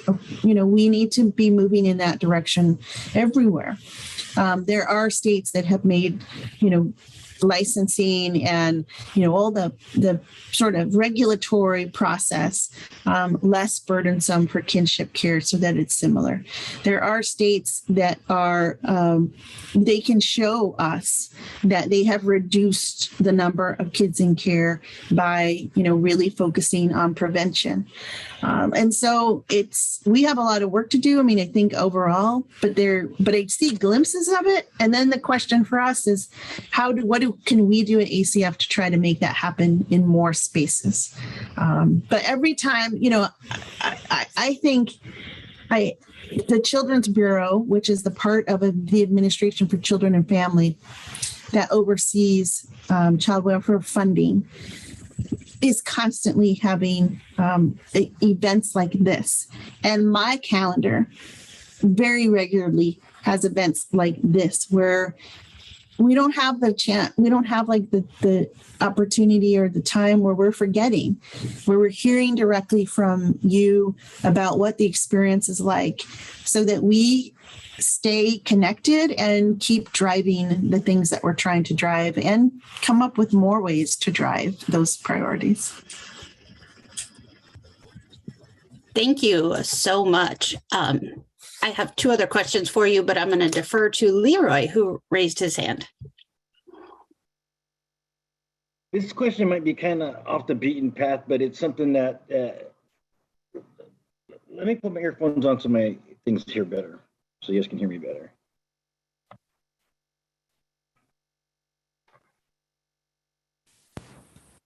Can you hear me better? Okay, so this is kind of like a situation. It's life after the system. Statistically, men, they have jobs which is a little bit above the poverty level, so to speak, and to where. So we get cut off of the state help and all this other things that are available when you're under the poverty level. So like me, I'm a single dad. I have yeah, I get paid above the but so you get cut off of all your state help. What do we do after that? Because as a single parent, you got to pay all the bills. You're the one taking care of everything: childcare, the food, the medical, and all of this. There needs to be some kind of guidelines to where everything moves up a little bit, because you are a single parent. If you're a family, the range is bigger. If you're a two-parent, a mom and a dad and a child, or a mom and dad and two child. So the guidelines are different. But as a single parent, you're in this other bracket where a lot of people fall right back into the system because they can't survive off of what they're trying to do. They got clean, they got sober, they got a good job, but it's still not enough. We need a little bit more help, because a lot of us in the system have rocky pasts, and then you end up paying for that. It catches up with you. Like they say, you can leave it alone for now, but it's still going to catch you in the long run. And it does, it catches up. So you try to take care of all of this by yourself, and it is hard. It is hard. And a lot of people aren't strong enough to just keep pushing forward, and they fall back into what they used to do to supplement their income or to get away from it. How do we keep that? How can we make a difference in the guidelines to just a little bit? I mean, is it raise it just a hair, just to keep us or even give us a little bit more backup, or help us out just a little bit longer? Thank you so much for that question, Leroy. I think that's a tough one to answer, but I appreciate it. And I think it's, we need to hear that more. So what you're talking about makes me think of the broader administration for children and families, our ecosystem, if you will, because we have within ACF, in addition to the Children's Bureau, which is an area that funds child welfare, we also have the TANF, which is Temporary Assistance for Needy Families. It's another example of a program that used to serve a lot more families, but in the 90s, states were given a lot of flexibility to change the program how they wanted it. So it's designed to support you. I mean, that's why it was passed in the beginning, but we are in a place where it just depends which state you live in. And so that may be an area where, your advocacy can be around your state. How do we get TANF to go to families with the greatest need? I guess I should start by saying, thanks for what you do. I mean, I'm sure being a single parent is not easy. I know watching my own mom, that wasn't easy.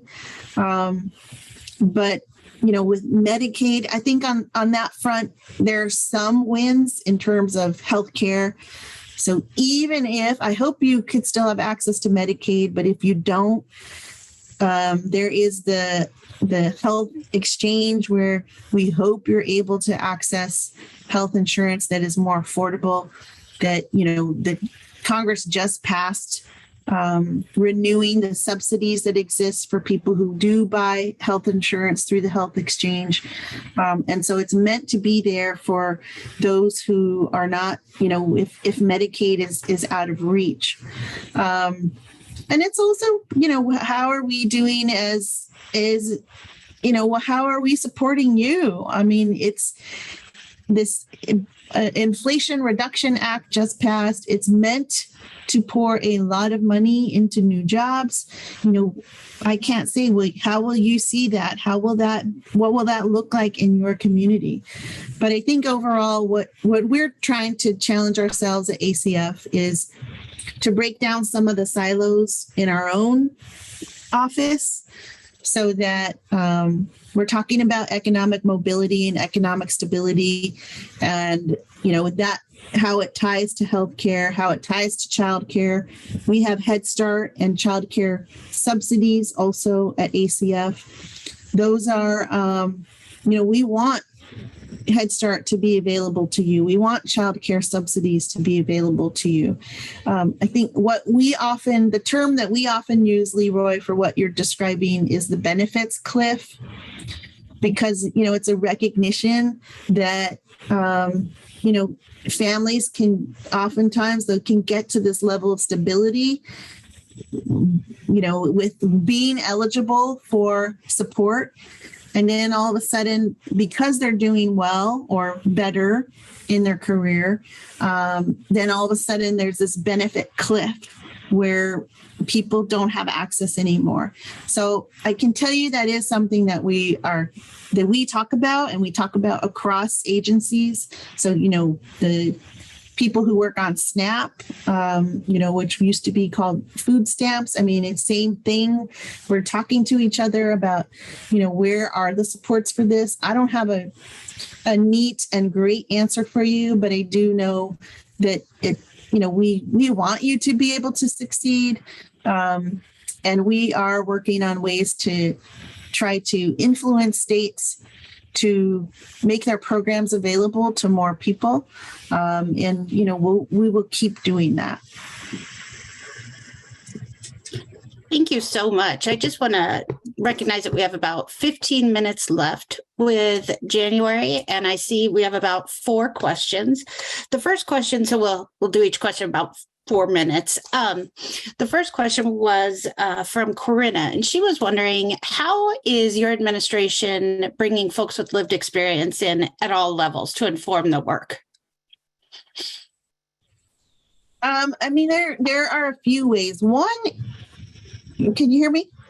Mm-hmm. You're great. Okay, one is for people who have lived experience being in the foster care system, we've actually created a division within the Children's Bureau that is hiring. And I mean, that is, they're making sure we are hiring people with lived experience and expertise, so that they are, being a part of our processes of developing policy and, how can we influence states? And so, we, for example, the emphasis on trying to keep siblings together. There are some certain examples, what the experience is like when young people leave the foster care system and how much more support they need. Those are the kinds of things that we often hear and are able to, work on with their leadership within ACF. Beyond that division, because obviously that's a set number of people that are hired, but beyond that, it's conversations like this. And I really am proud to say that my calendar, as busy as it is, regularly we're having conversations, and it's in different spaces, right? I mean, we run a lot of different things. We run refugee resettlement. We run, Head Start. We run all these things. But it is similar to this, where we are meeting and listening to people who have experienced, the services or interacted with the programs that we're funding, and could tell us what we need to hear about how to do better. Because yes, we're proud of the direction we're trying to go and the steps being taken, but we also don't want to pat ourselves on the back without hearing how it is, where are the gaps, we think we've done this, and you tell us, well, it's not quite that way. I mean, that stuff is very important as well. Thank you. Thank you so much, January. I see Michael has his hand up, so we're going to go to Michael, and then we're going to go to Sandra. Thank you, Dee. Secretary, thank you for your leadership. Buenos dias. I am so proud of all the work that you've done and the administration. As a parent leader who's been doing this work for almost 2 decades and a single father myself, I have 2 questions and 2 points I'd like to elevate. One, father engagement. Under President Obama was the first president who put money towards engaging fathers. After a 10-year look at how we did with that, we didn't see a very good outcome. How are you and this administration going to really encourage and support long-term success when it comes to authentically engaging fathers across the systems, not just in child welfare? As we heard from others, systemically, we're not prepared to assist fathers. Even as the kinship grandfather talked about, people are looking for mom or grandma. So how do we help, or how is the Children's Bureau going to be able to implement something that is going to consistently, authentically engage fathers across the system? And the second question would be in regards to ICWA. ICWA is a law that is not race-based. It is based on sovereignty. It is based on the relationship between tribe and the U.S. Government.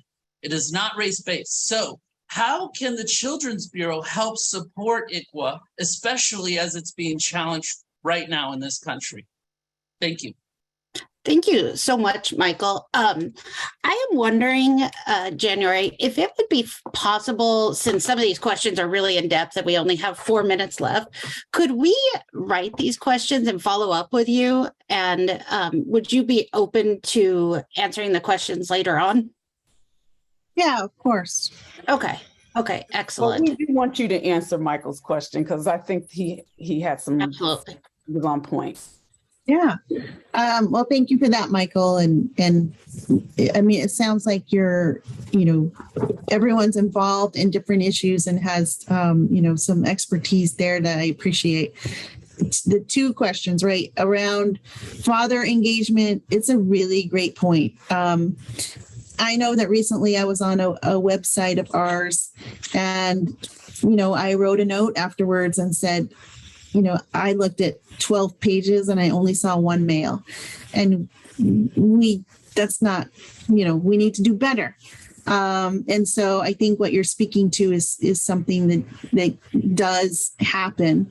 I know that I've heard the conversations. This isn't one I've been in, but some conversation with our leadership team acknowledging, where the opportunities are, and fatherhood engagement has been part of that. We have, of course, a responsible fatherhood program at ACF. And it's designed to support dads in many ways. I even look at our child support office. They are increasingly trying to figure out how do we engage and support fathers so that it doesn't feel like this is only there to kind of be a negative force, but also wants to be a positive one. I accept that, and that's something that I can take back to my staff to talk about, what are we doing more? But I appreciate that. And I think it's a really important point. On ICWA, we are increasingly, especially over the last 2 months, really trying to be more visible about how we can support tribes, Native families, and states and courts to collaborate around the ICWA principles. I was recently in Southern Arizona with the tribe, and I spent almost a whole day there, which is very unusual, but there because they have ICWA courts in that jurisdiction. So they have courts who have come together with the tribe. They're sharing data, which is sometimes very hard to get agreements to do.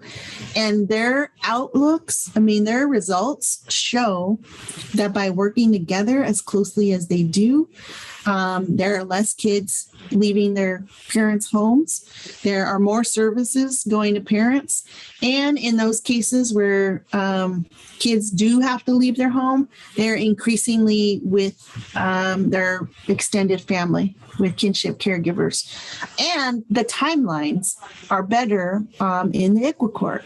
So I think, in addition, I was there on the day that that tribe signed an agreement with the state of Arizona Child Protection Service, now Department of Child Safety, that was really about living out the principles of ICWA. So, it's a big issue, in particular, as litigation is pending. I spent last week with tribal leaders from around the country. They're very, they have concerns about, because we don't do especially well now with ICWA. Native children are still being removed from their home at higher rates. And so they're very concerned about what would that be if ICWA wasn't there. So I appreciate that question. I can tell you we have been working with the Department of Interior on that as well, because BIA implements ICWA. But you'll be seeing a lot more out of us. You have over the last couple months, but also you will continue to see more out of us over the next year, because we want to be there for tribes. We want to support Native families and try to do our best to keep that spirit of ICWA that really helps them stay intact.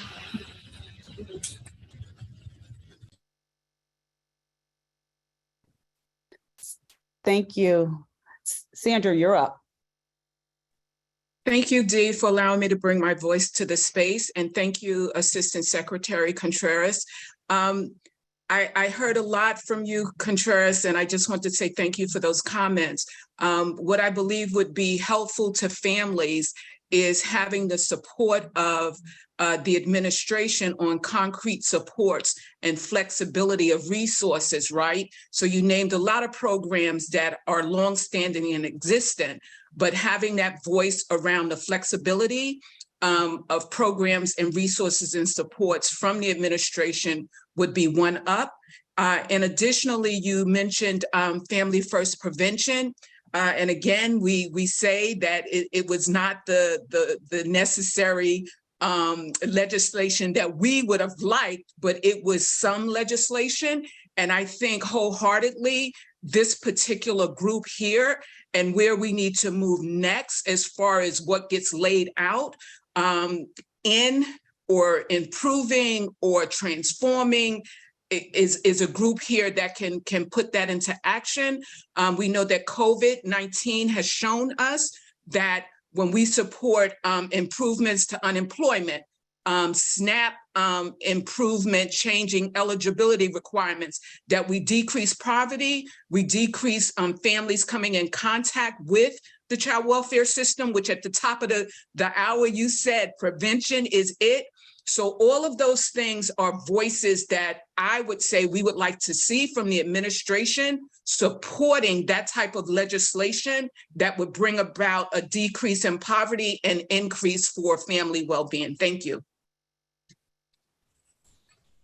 Thank you, Sandra. I mean, I don't think I could say that any better. We are aligned in that. And then the question is, what can get congressional support? We saw, for example, the child tax credits making such a huge difference in reducing poverty and giving families some breathing room. But we didn't see that extended over, a longer period of time. But we're aligned in that. And I would, I do want you to keep trying to hold us accountable on that front. It's an area where we have a sense of what works. I mean, the child tax credit made a big difference. When families have access to a really affordable childcare, it makes a huge difference. When cash assistance through TANF can be available to more families who have needs, it makes a difference. And so these are things that we know, the data shows us. I think in Arizona, when childcare subsidies went away for a time, and you could really see the correlation in calls to the Child Protective Services. So we know how all of these things align, how they all intersect. I think you're speaking, with wisdom. Everyone here is. And we just need to keep trying to do better by that. So as one example, this year, Head Start and SNAP announced if you're eligible for Head Start, you're eligible for SNAP. That's the kind of stuff that we know makes a difference for families. It saves paperwork, it saves time, it saves going to another office, it saves being on the phone for a long time. And that's the kind of stuff that we want to increasingly and continue to do. So, our team at ACF is working on that. We actually are meeting with all the SNAP and food and nutrition folks on Friday to talk exactly about how do we keep doing what we just did with Head Start and SNAP. Where are there other areas where, whether it's TANF, whether it's the workforce programs that are through them, some people have suggested the Department of Labor workforce programs. How do we all do a better job of breaking down silos? So I'm glad to have that one example of something happened. People had a good idea and we made it happen. But we are challenging ourselves to keep moving in those directions. Thank you so much, Assistant Secretary Contreras. I think we're almost down to a close in this session, but I don't know if you can see the chat, but the chat has been hopping ever since you've been speaking. And so if you have an opportunity, a few minutes, if you will, if you could just take a look at the chat after our session and just see all of the different comments, all of the different questions that folks have. This is a dynamic group of people. And like I said, we're birth parents, we're foster parents, we're kinship parents, we're leaders, right? In this work. And so my question for you, our collective question for you is, how can we support you in this work around partnership, prevention, equity? Because we all are doing this, whether it's locally, whether it's statewide, regionally, and nationally. So how can we, as these champions, partner with you and to do this work and advise you, whether it's an advisory group or how can we support you in this work? Well, I appreciate that. And I would agree, I appreciate all of your leadership, and because you don't have to do this, you don't have to take the time. And I am grateful for that. I would say we need allies, just like everyone else needs allies. So as we're talking about, you'll start to see we're talking about TANF. Is that an area where you can, have coalitions in your own local jurisdictions? In Arizona, there is a grandparents coalition, for example, who really they caught fire. I mean, they helped change, the legislature and the governor's mind, and they had, a piece of legislation passed that really makes a difference for kinship caregivers. This is one where will those grandparents who have a lot of political capital, governors like to be meeting with grandparents. Can they join birth parents? Can they join foster parents? Can we create cross coalitions like that where we're supporting one another? And it's not this, which bucket are you in, and people deciding there's good apples and bad apples, because that's not what life is about. Life is, everyone on this call is on this call because they care about their kids or some child in their life that they're caring for. So I think that's one, and we need to continue to communicate as well. But the organization that exists here, like the Alliance, for example, they're important. When we put out a regulation on kinship care, when we put out a regulation that tries to make legal services accessible to more families, so that, we would like for funding to be available if a family is facing eviction for a lawyer, if that's a part of, a risk factor that has them engaged with the foster care system. That's just an example of, one of the things we're working on.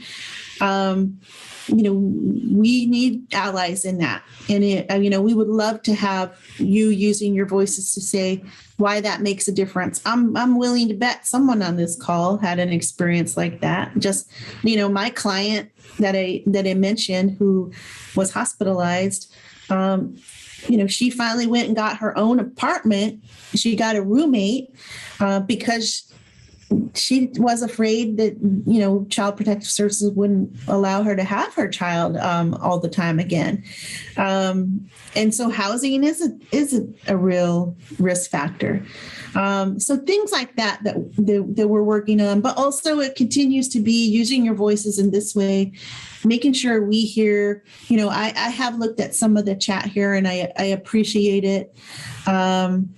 This benefit cliff is something that I will take back to my senior leadership team. And again, what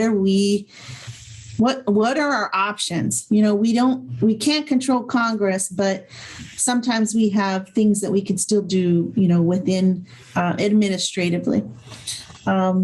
But really, I'm grateful for what you're doing, because I know it's you're spending your time here, you're using your voices.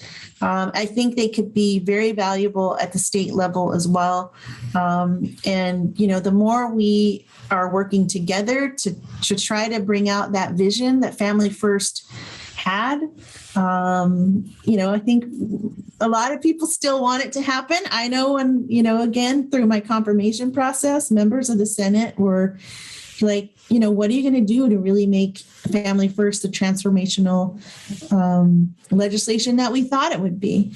And so, again, it's working with states, but your voices are very important because, the coalitions you build can really, the stories you tell, that moves people, that moves legislatures, that moves governors. So I hope that we have the chance to be advocating for a lot of the same stuff. Yes, thank you so much.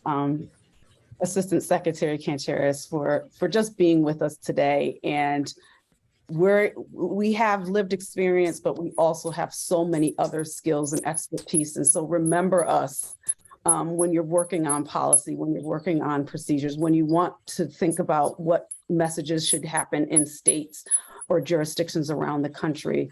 We are already doing the work. And so just remember that if there's any way that we can support you in your efforts, please think of the Alliance, think of the birth and foster parent partnerships.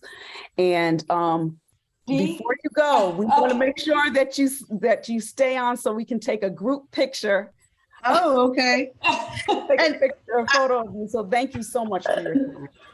And I just want to say, I noticed here that someone said Washington State will no longer collect money from parents in the child welfare, child support. I mean, that's just an example where that was our child support head and our children's bureau head, two women who got together and said, this should not be happening. They put out guidance, and we do, not every state, but we do see states changing based on that. And so that's the kind of stuff where administratively we can try to help states see the light about, what's good, what's best for families. And again, it's trying to keep them together. That is the number one priority. So thank you again. Assistant Secretary Contreras, I know we're going to have Cam start to take the picture. I just wanted to say thank you to you for being here with us today. And we hope this is just the beginning of many conversations as we move forward in working with improving situations for children and families. But I also want to say thank you to you, Dee and Katie, for spearheading all of this discussion. I mean, we really had an incredible amount of conversation there, and I'm impressed, Secretary Contreras, for you being able to even read any of it because there were so many questions asked of you all at one time. Great afternoon to all of you all here today. I've just been so inspired, and I'm lit right now from that last conversation, just from hearing from everyone. And I'm really so excited to be able to introduce Mrs. Gretchen Cusick this afternoon. Especially after that last conversation, this is really going to put something on your minds to kind of walk away with. We talk about, and we know so intimately, right, that poverty does not equal neglect. Well, today we'll hear from a research fellow at Chapin Hall, who I adore Chapin Hall. If y'all don't know their work, please do check them out. Chapin Hall is on the internet. So she has she's not only doing this great work at a great agency or a foundation like Chapin Hall, but she's attuned this work to her passion. And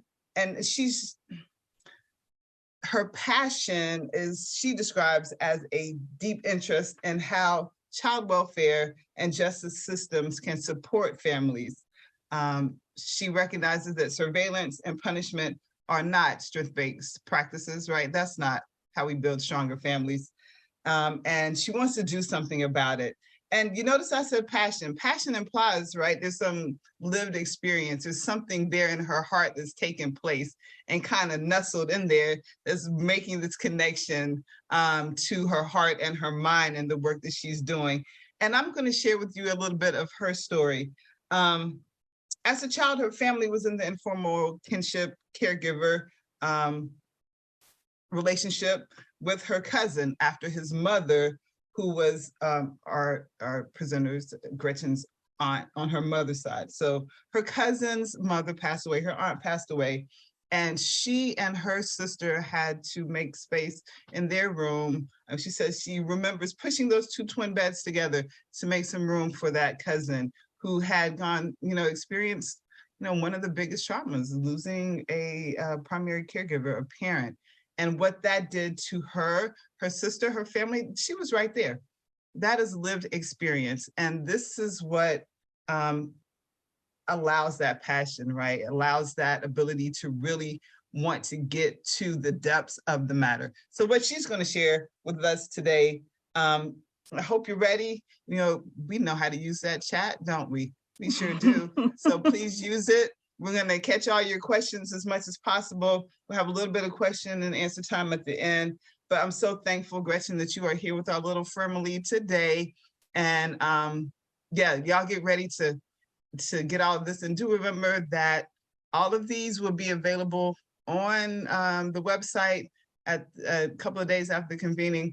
All of the presentations that you've seen here, all this good old information. So I'm gonna be quiet now. And Gretchen. Takoria, thank you so much. It is an absolute pleasure to be here with you all today. Thank you all to everyone that's been involved in organizing this session and all of the great conversations we've had leading up to this. I've found it really helpful in my own work as well. So as Takoria said, I'm Gretchen Cusick. I'm a research fellow at Chapin Hall, and I'm part of a team led by my colleague, Claire Anderson, that are what we're really interested in doing is really taking a closer look at economic and concrete supports as a core component of our prevention system and as a core component of really thinking about how we can move towards child and family well-being systems. Excuse me. So today what I'm going to do is I'm going to share a little bit of the compilation of the research that we've been looking at that looks at the relationship between provision of economic and concrete supports. And I'm going to share a shortened version of the work that we've compiled. There is a link to a very, very, very large body of work, a deck that's on our website for those who are interested. I'm going to share a lot of information today. So if we will have plenty of time, I think at the end for some Q&A. So if you have any questions along the way in terms of anything that you need clarified or something that doesn't make sense, please feel free to interrupt.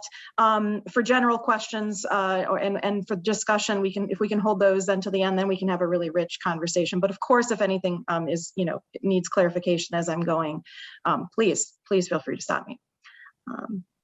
So let's go here. Alrighty, so I think it's really important that we start this conversation about economic and concrete supports with a little bit of a historical perspective. So really, the key point is that our child welfare policy and structure in the US has been, there's a reflection, there's been many choice points, and recognizing that those choice points have an impact on our system today. And what we see is that policymakers have repeatedly separated programs designed to address poverty from programs designed to protect children. We've seen that through the history of the child welfare system and the history of all of our sort of macroeconomic policies. And so as a result of this fragmented system, of course, with the addition of systemic racism, some mandatory reporting laws, and these very rigid and piecemeal policies, what we see is that economic and concrete support programs tend to be administered as if they're unrelated to child welfare and the root causes of child maltreatment. And I think everyone sitting here would definitely argue that that is not the case, that they are related. And so we see a disparate access and lack of sufficient economic and concrete supports to families, resulting in overloaded families, unmet service and support needs, high rates of neglect in particular, and child welfare involvement. So again, just keeping in mind this context that has separated these policies over time. All right, so let's talk a little bit about what we know about the relationship between economic insecurity, income, and child welfare involvement. So first of all, one thing that we know is that nearly 85% of families that are investigated by Child Protective Services earn below 200% of the poverty line. Data also show us that consistently around 60% of substantiated CPS responses nationally involve neglect only. Now I highlight this because we often suspect that cases of involving neglect are actually secondary to poverty, right? And that's something that I heard in the last session as well, wanting to really disentangle that.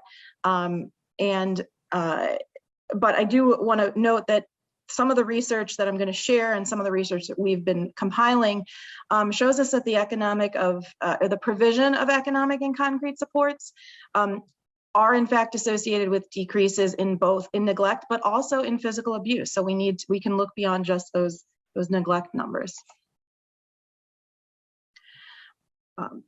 So I'm going to present some research that shows us what happens when you provide families with these types of supports. But let's first talk a little bit more about economic insecurity and child welfare involvement. So we know there's a strong relationship. And you can see that the most reliable economic predictors of child welfare involvement are things such as income loss, cumulative material hardship, and housing hardship.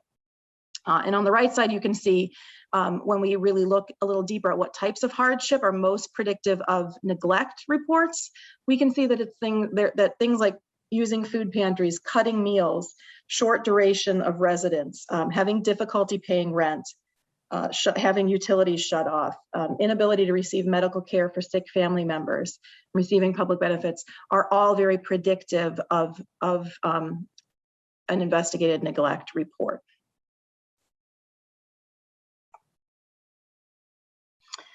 And research also shows us that material hardship, again, it's associated with increased neglect, but also physical neglect or physical abuse. So what we in particular see is that families who are experiencing cumulative material hardships have a particularly strong, that has a particularly strong relationship with child welfare involvement. Now, why might this be? Well, for one thing, I want to note that families often move in and out of poverty. This is not a static condition. We're not talking about families in poverty and families not in poverty. Economic insecurity is widespread in the United States, and that families can cycle in and out of poverty.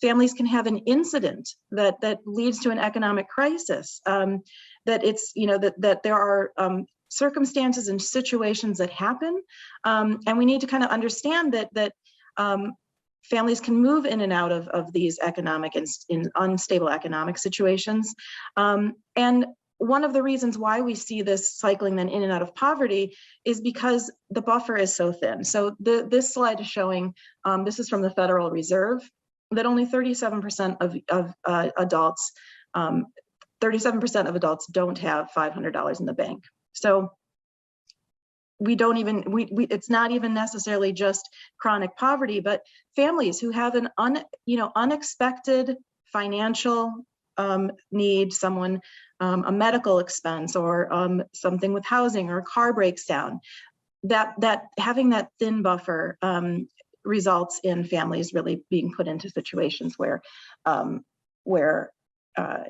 their economic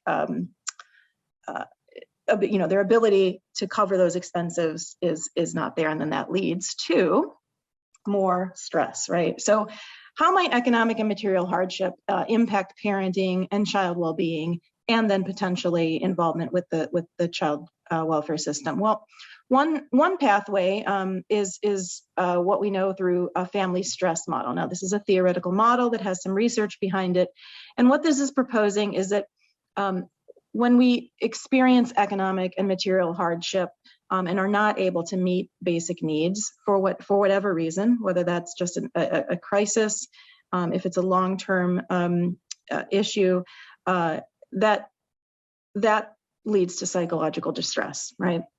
It leads to high cognitive loads, drained mental resources, which can also then lead to increased hostility, and that can affect parenting and certainly can affect involvement with the system. Now, I do want to emphasize that this particular model is focused on the family unit, right? Of course, there are many factors that are involved here in terms of communities, cultures, policies, and the system that are going to impact both well-being and involvement with the system. But this particular model would say one of the core root causes, in addition to some of those more systemic issues, are that families are feeling overloaded. And to show you an example, just to kind of give you a visual, this is a visual that we created to show what happens when you have multiple hardships, right? And so families can be overloaded, and this can really put families at risk for involvement. So as we get more and more boxes loaded onto this truck, it starts to break down, right? And so what I want to talk about today, and then what I'd love to discuss with you all, is what would happen if we took some of these boxes off the truck, right? What would happen if we could relieve some of these stressors and really support families? And before I do that, I want to note something, because as I mentioned, that we're talking a little bit about stressors to the family unit, but we also, as I mentioned earlier, we know that there's long been a history of systemic racism with the child welfare system, and that there's an impact there as well. And so I want to talk a little bit, just before I present some of the evidence, how racial economic disparities can contribute to this disproportionate child welfare involvement. So first, this slide just shows how First, children and families of color are more likely to experience poverty. So we can see that while 14% of the children in the United States are Black, they make up 27% of children living below the poverty line. Now, we also know that investigations are pervasive in the United States. So 37% of all children and 41% of children in our most populous US counties experience at least one investigation by the time they're 18. Now, this is even higher, though, when you look at Black and brown children.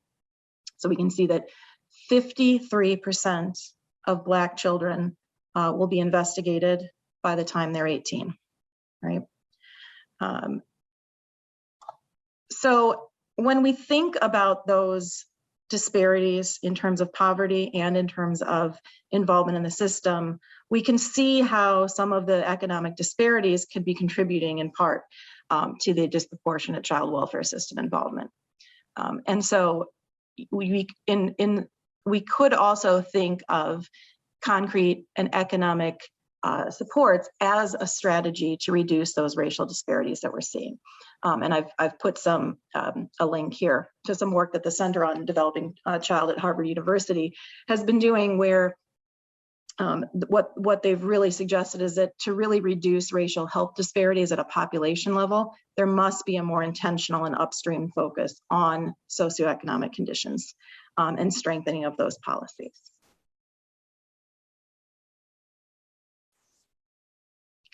All right, so let's talk a little bit. So what I really want, I'm sorry about that. What I want to do right now is share with you this body of research that I mentioned my colleagues and I have been compiling over the past year or so.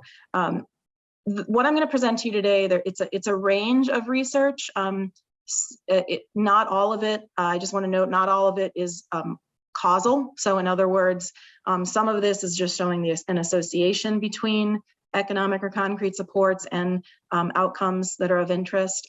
We do have some evidence from some very rigorous randomized control trials, which are considered the gold standard, that can get to causality. But I think, you know, some are observational studies. Some of these are looking at changes in policies across states over time. I think regardless of the methodology, what you'll see is that there is a preponderance of evidence that providing families with economic and concrete supports can be very beneficial. So first, let's say, okay, well, what happens when you decrease access to economic and concrete supports? What we know from the literature is that reduced TANF benefits, lack of childcare, lack of stable housing, reduced employment, increased gas prices, and reduced income and negative earning shocks are all related and associated with an increased risk for child welfare involvement.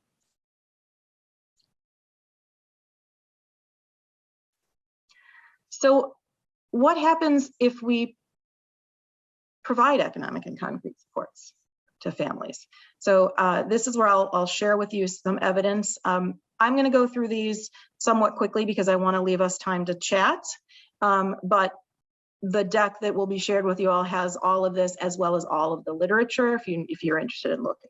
So I'm just going to kind of run through these. For example, we have a study that shows that when you provide families family preservation services with concrete supports, there's a reduced risk of maltreatment by almost 17%. We have studies that show providing permanent housing subsidies results in 50% fewer foster care placements. A study that Chapin Hall researchers did on supportive housing in Connecticut found that for child welfare involved families facing housing instability, supportive housing, housing vouchers and case management resulted in far fewer removals from the home. We've seen evidence of policies around paid family leave having an impact. So compared to states with no paid family leave policy, in California, we see a significant decrease in hospital admissions for abusive head trauma. We know that childcare is something that many families struggle with, and there's a couple of studies and some increasing evidence to show that providing families with economic supports via childcare can really make a difference. So, for example, we see one study that shows that an additional $1,000 spent by states on childcare assistance in a simulation that was run per person living in poverty would be associated with reductions in child maltreatment reports, substantiated child maltreatment, and foster care placements, as well as child fatalities. So just an $1,000 increase per state. We've also seen some evidence around quality early childhood programs, children who participate in Head Start and who are referred for child welfare are 93% less likely to enter than other children. SNAP. So there's also been some studies on nutrition assistance, and what we see is that children who participate in SNAP or WIC jointly or alone have a lower risk of substantiated abuse and neglect.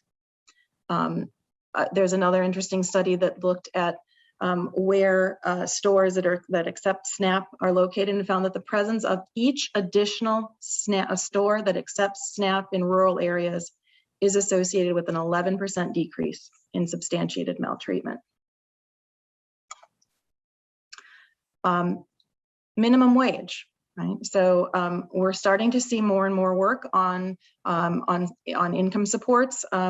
Here's some studies on minimum wage that show when states increase the minimum wage, the state sees reductions in maltreatment reports. Again, that's not necessarily causal, but certainly very suggestive of a positive, potential impact. This particular study also found that for every $1 increase in the minimum wage, that's associated with almost a 10% reduction in neglect reports in a state. Earned income tax credit is another policy, right? We're talking about some macroeconomic policies.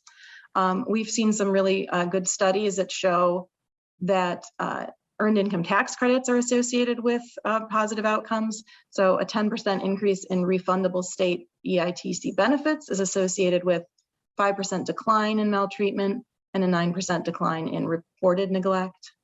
And we also see that EITC is associated with a decrease in hospital admissions for abusive head trauma. Child support payments. Hopefully you're getting this preponderance of evidence link here, even though we're going through these quickly.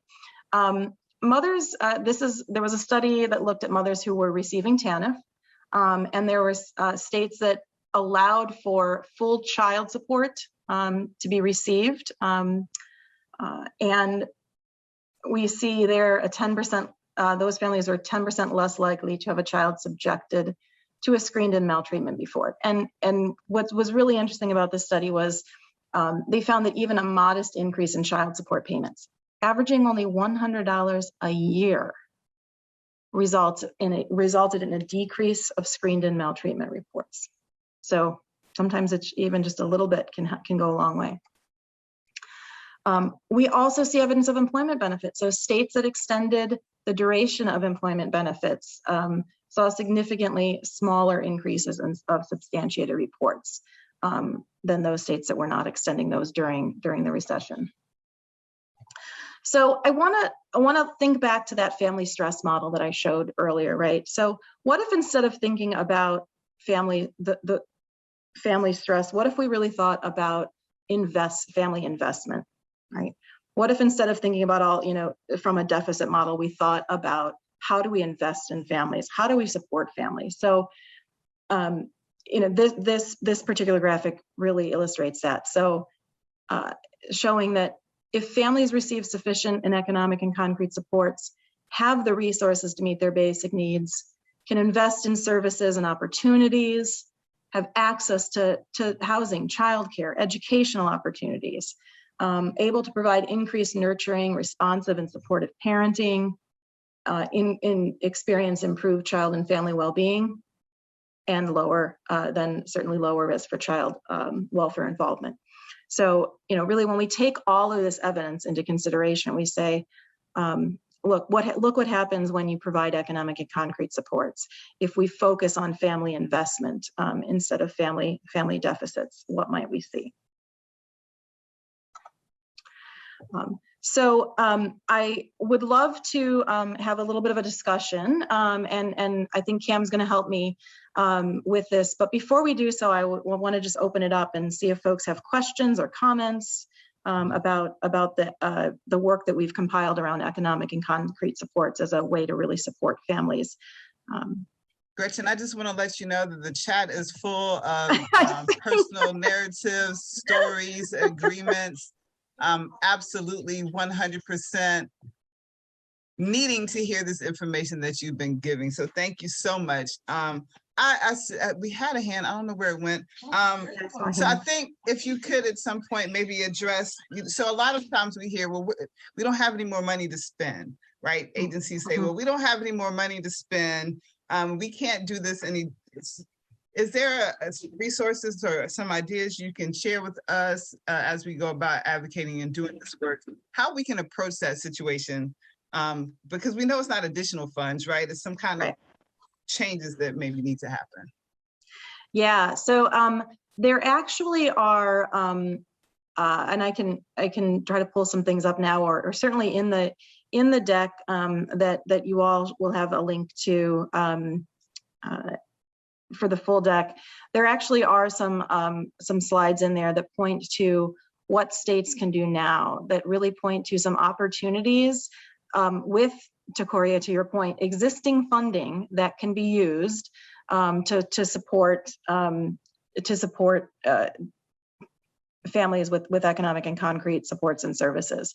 There are states that are trying to be able to provide flexible funds, for example. Indiana, for example, is a state that within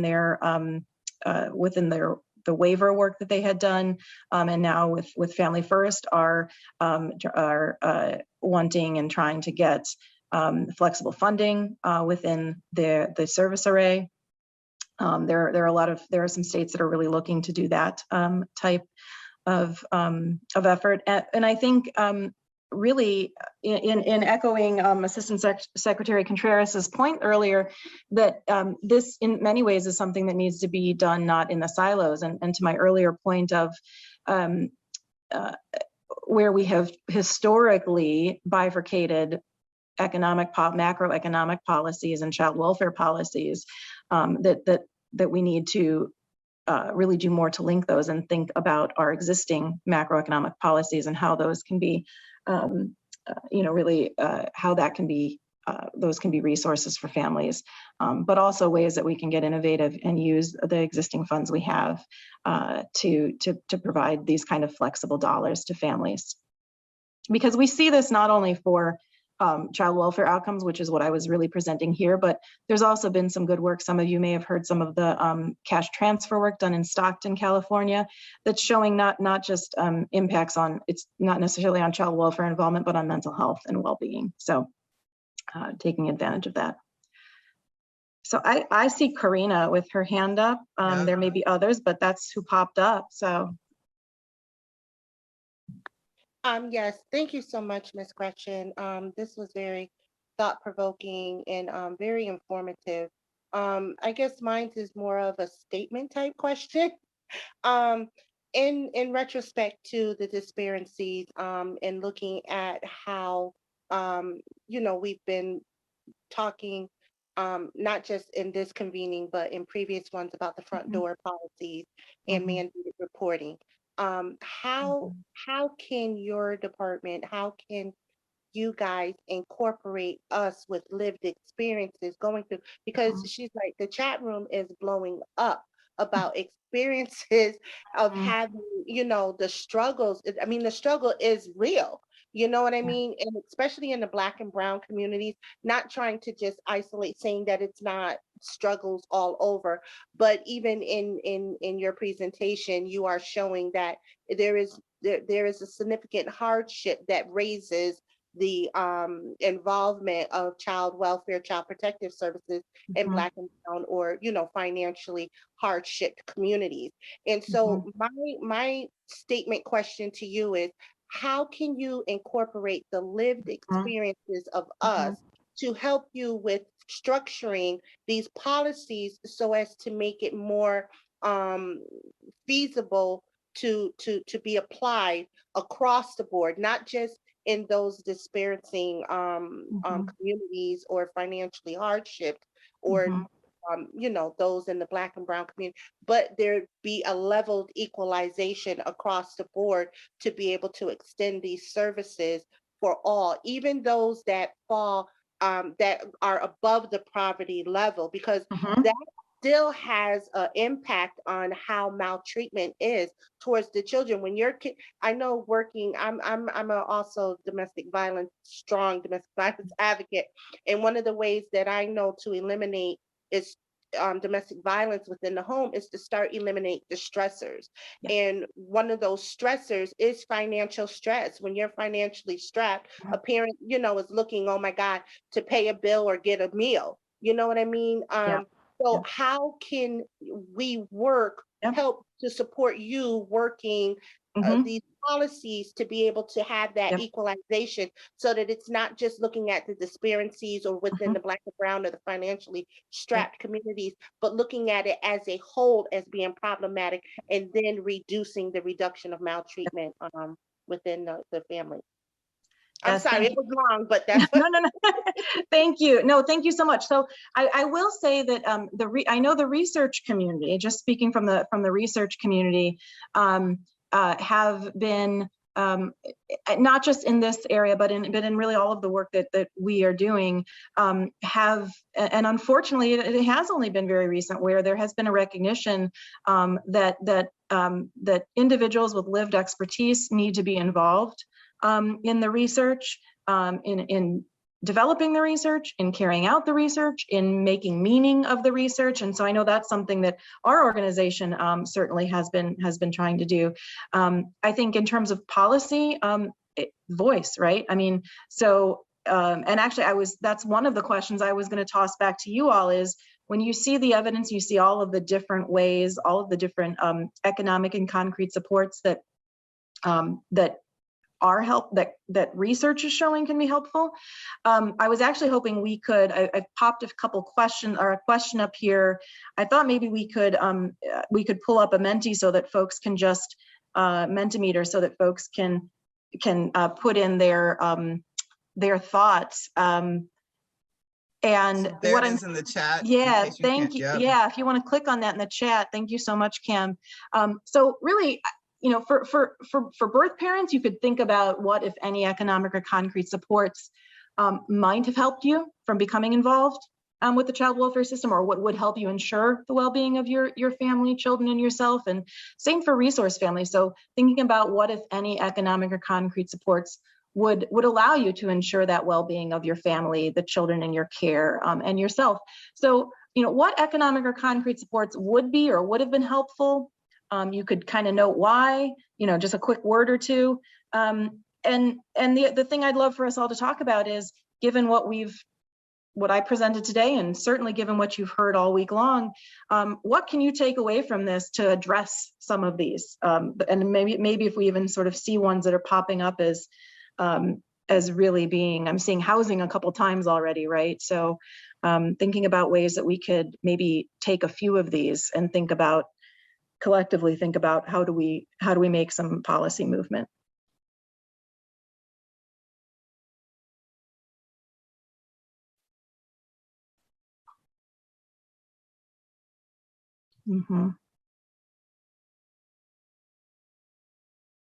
And I know people are taking some time to type in, but you can just click on that link in the chat.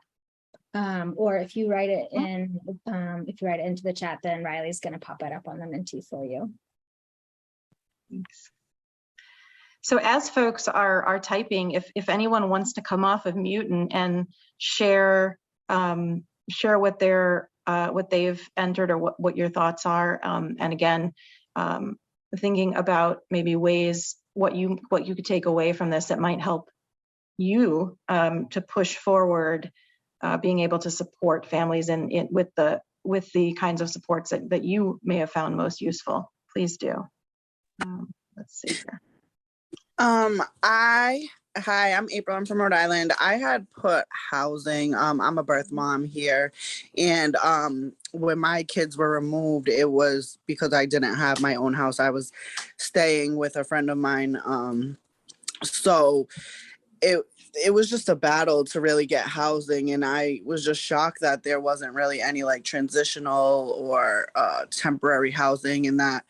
In my state, DCYF doesn't own anything, which is I just feel like that should be part of the big budget, like to be able to have things for longevity. Sorry.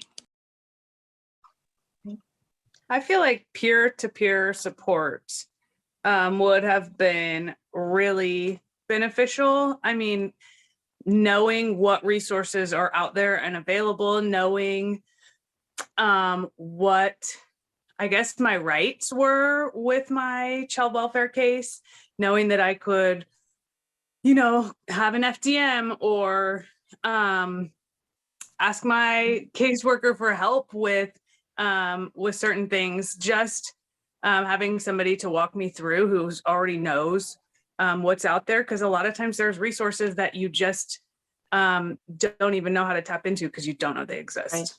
Right. I might oh, sorry. Go ahead. Oh, sorry. Go ahead. No, you go. I've already talked. My name's Marissa, and I'm sorry I don't have my camera on. I'm having some internet challenges, but I do a lot of policy advocacy for families, and I'm sitting here thinking, what federal policies need to be changed in order to help states provide more economic assistance? For example, I know that the state sets the foster care reimbursement rate and then gets unlimited access to federal dollars to reimburse a portion of that. But our state, always says, well, we don't have the funds to do these other things. So where are there caps in federal funding that would help the states, that we could be advocating for reallocation of those? So hi, Gretchen, it's Sandra. I just wanted to say that, again, I have to go back to COVID-19 and say that across the board, COVID was able to touch every single family, not just people Black and brown, but it was shown that those policies extending out and the flexibility that was given proves that it doesn't have to be this long-term legislative process in order for these things to happen. Just to give my example, no mental health services, right? So it wasn't financial, but still the system, meaning the child welfare system, did not provide those mental health services that was not costly, meaning I already had Medicaid, so you just needed to extend, right? But you didn't do that. So thank you for the presentation. Yeah. Gretchen, yes. This is Meryl Levine, and I just have I loved when you were talking about the research and how to do the research and whether there is in the future the possibility of doing some kind of participatory research. I don't know, where you gathered all the data for this research right now, but we have done some, the Children's Trust Fund Alliance has been involved with some other partners, particularly Annie Casey Foundation, where they've done some participatory research, and the parents in that particular situation were the interviewers. And and I'm just wondering if that's any kind of direction that might be looked at in the future, particularly on this particular topic area, because looking at the chat, there's tons of responses in terms of knowledge and expertise around what works and what doesn't work. and how we could shape our policies and practices in the future so that they would really meet the needs of the families. Yeah, I certainly hope so. I mean, again, I know that's something that Chapin Hall researchers are doing more. For example, we have a large body of work led by Matt Morton, who does a lot of work around youth homelessness, and he regularly includes young people with lived experience having been homeless as a full member of the research team, paid working, members of the research team. And those are the kinds of things that we are doing, more and more. I think that in some ways we need to also push to think and consider what evidence is considered for things, like the Prevention Services Clearinghouse, what qualifies in terms of evidence, and really wanting or hoping that we can, really take that type of evidence into account, meaning taking evidence directly from families who have experienced, and rethinking and reimagining what we mean by evidence, and how we can review evidence in a way, maybe in a different methodological way than we typically do. So that's another part, I think, that would be really useful in moving, in being able to for states, for example, to be able to use these kind of supports available. Yes. So Gretchen, it's Yes. Karina again from Connecticut. Just wanting to piggyback off of what Mrs. Merrill had said. And what you're saying now, I hear you saying that, you've been there are entities and silos that have gone out and done the research and, trying to get credible evidence to back up this research and data. Why not take it from organizations such as this, from the BFPP or from Connecticut Alliance? I kind of heard a little hint there in what Mrs. Merrill was saying. Use us, this money, I get what you're saying, going out into the community, into the street, but we're here, we've lived it, we're going through it. So why not compensate us for that information, and then you will have concrete evidential data that substantiates the research that you're doing in order to be able to implement properly to disperse the monies in the ways in which it would be most utilized. And like Sandra had stated, and I did too, then there would be that equalization across the board, raising the levels. Inflation is rising, the cost of living, all of these things are rising, but these levels have been staying the same since 1982? I mean, just giving a number, but it's been over 2 decades that these levels have not changed. So come talk to us. This is what we're doing. This is, we want to hear from you, but can you hear from us as well, and open up that door to be able to welcome us in and say, yes, your lived experience is valued here. This is, and I like what Mr. Leroy said, do it as a professional. Don't just pay us just because, it's a little, do it because our time is valuable too, but our voices are priceless. So hear what we're saying, take that back, or take us with you, and then utilize us to, our fullest potentials, because we come from various different of backgrounds and experiences. And I know for me, my experience is one of a unique one as to why I was put into the child welfare, child protective services. It wasn't at my own hand, it was at someone else's hand who took the life of my child. And then I get my grandchild, but that's a whole nother story. I'm just saying there's so many different attributes that we can bring to the table, but you got to give us a seat there first. Well, I do want to add to that, Gretchen, that you've got a wealth of information here from your PowerPoint, and I think we could take a look at how could we package this and start getting the message out just with the information that you've just presented to us today. And I think that's a really valuable kind of path that we should take a look at as well through the birth and foster parent partnership. I don't know, Takoria, were you going to say something else in terms of that? I didn't know. It's all in the chat. No, I so appreciate that. And, I do think, we've tried to compile years and years and years of research to make the case that these supports are, that there's evidence that they can be beneficial to families. And I think you're right that next step is packaging all of the wealth of knowledge that and taking that together. What I'm popping up on the screen here that I shared and this is all in the deck that's on the Chapin Hall website if you want to look at it, only because to your point of, I want to take you with me, Karina, for sure, and all of you. And what are some of the things we can do right now? I thought this might be interesting to pop up. What we have in here are just a few things where there are funding opportunities available now.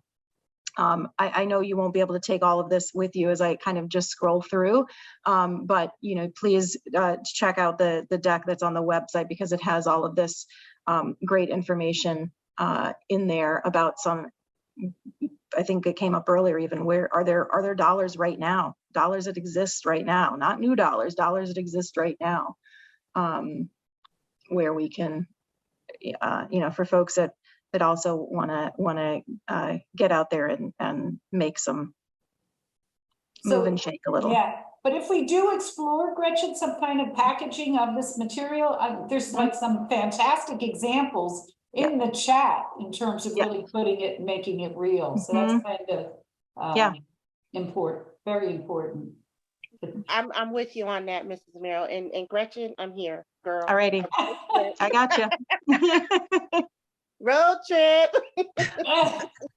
Gretchen, as we come to a close on this session, is there anything in particular you would like to share with us, impart to us?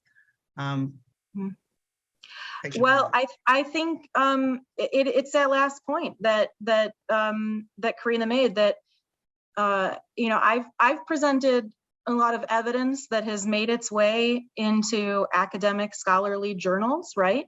That has and actually that has a range of methodological evidence behind it, all the way from again some looking at just natural observational studies that look at changes in policies over time, all the way to some sort of gold standard randomized controlled trials, and that historically is what folks look at in terms of things like the Prevention Services Clearinghouse, and is certainly very important. And now I think, what else do we need? What else should should go along with that to make that case? And I think that's exactly what Karina is saying that we really need.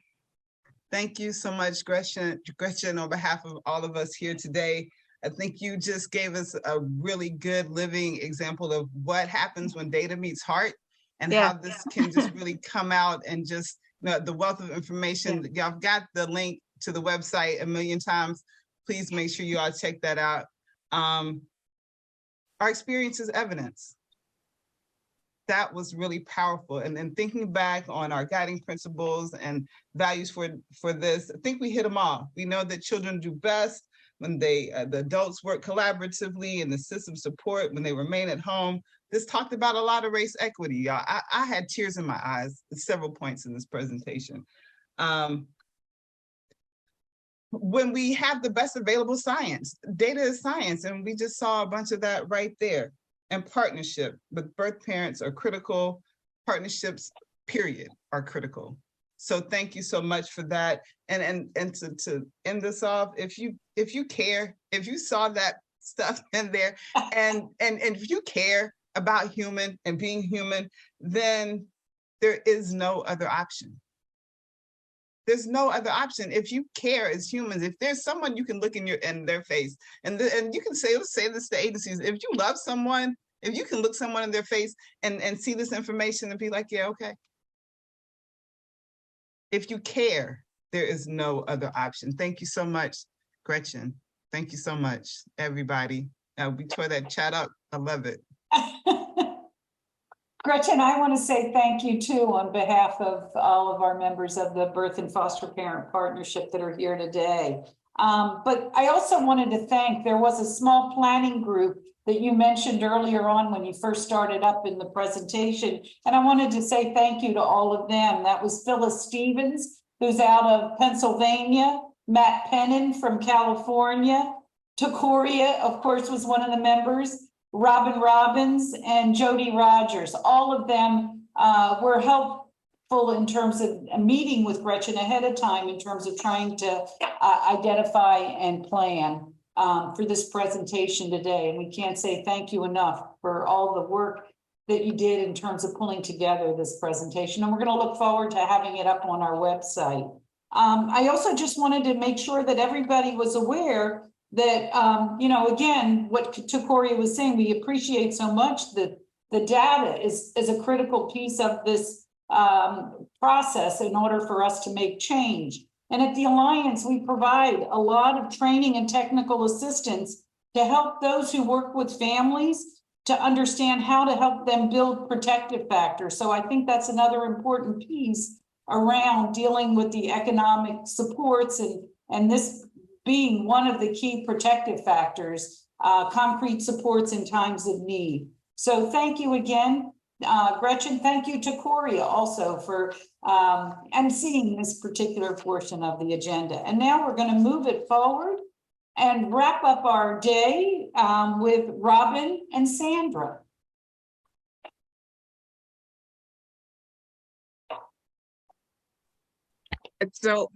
So thank you, Meryl. I'm just going to follow the lead here. I'm not closing out. Robin will have that absolute responsibility. But what I will give is insights that I have gotten from the last 2 days. I would say a day and a half, because I didn't participate the first beginning of yesterday. But for me, my highlights would be knowing that, one, this is just an awesome group of folk, parents, resource parents, foster parents, as well as caregivers that have come together to do this work.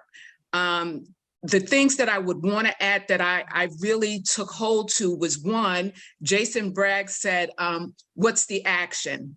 Dr. Sanders says, what's the next steps? We in ourselves, we have put the question to ourselves, what are the next steps? We have had a blueprint. I would say Family First Prevention was a blueprint of the work that we could do together in order to move this work. That was Foster Club, Generations United, Birth Parent Network. So we have a foundation of what it looks like to work together, to work in partnership, to build on legislation that can make a difference in children's and family lives. So I would say our next step is to utilize that blueprint in order to move this work forward. And then my second thing would be, if you have not read Torn Apart by Dorothy Roberts, I would say read it. And I say read it because of the perspective of what the child welfare system is, and also not to be afraid of the terminology of dismantling a system.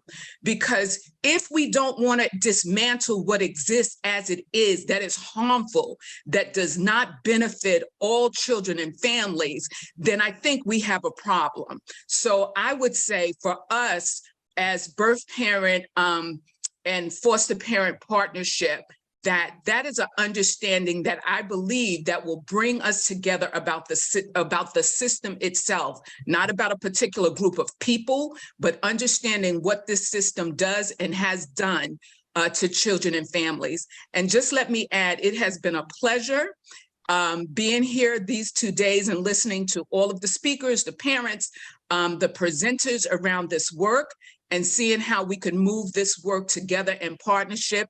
Again, the foundation and the blueprint has already been laid, and that work is proven in what we did in Family First. So thank you all. I appreciate it. And you have it, Robin. Take it away.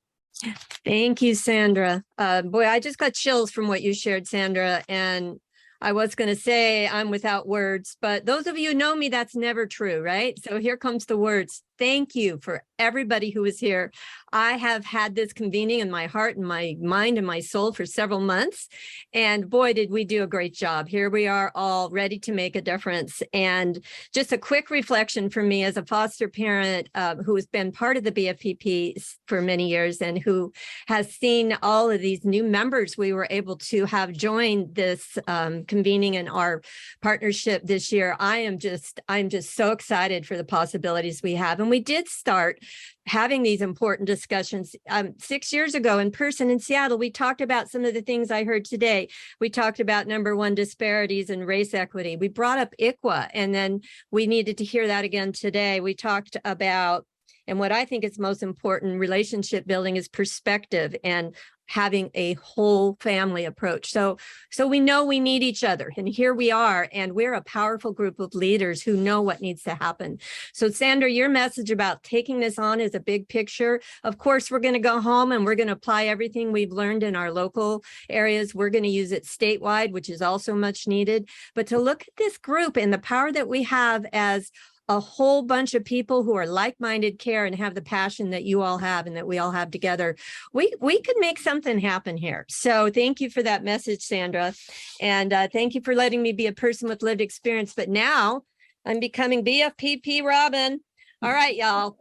Get ready. I'm going to wrap it up with a list of resources. Some of you asked during the chat, some of you new folks, and some of you have been here a while, may have forgotten, but we got a list of resources and we care about you and our three amazing groups, KC Family Programs, the Children's Trust Fund Alliance, and QPI are here for us. They keep us going strong. So we're going to start out with the list of resources with these tools, which Jody, I can't do this without Jody because she always calls me Vanna White.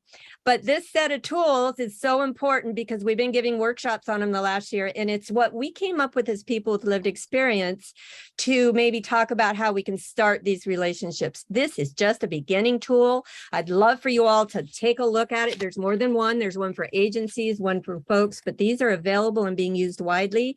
And yes, we can improve upon them and make them ours. But by all means, look at your tools because you're all now members and you are part of what we are sharing.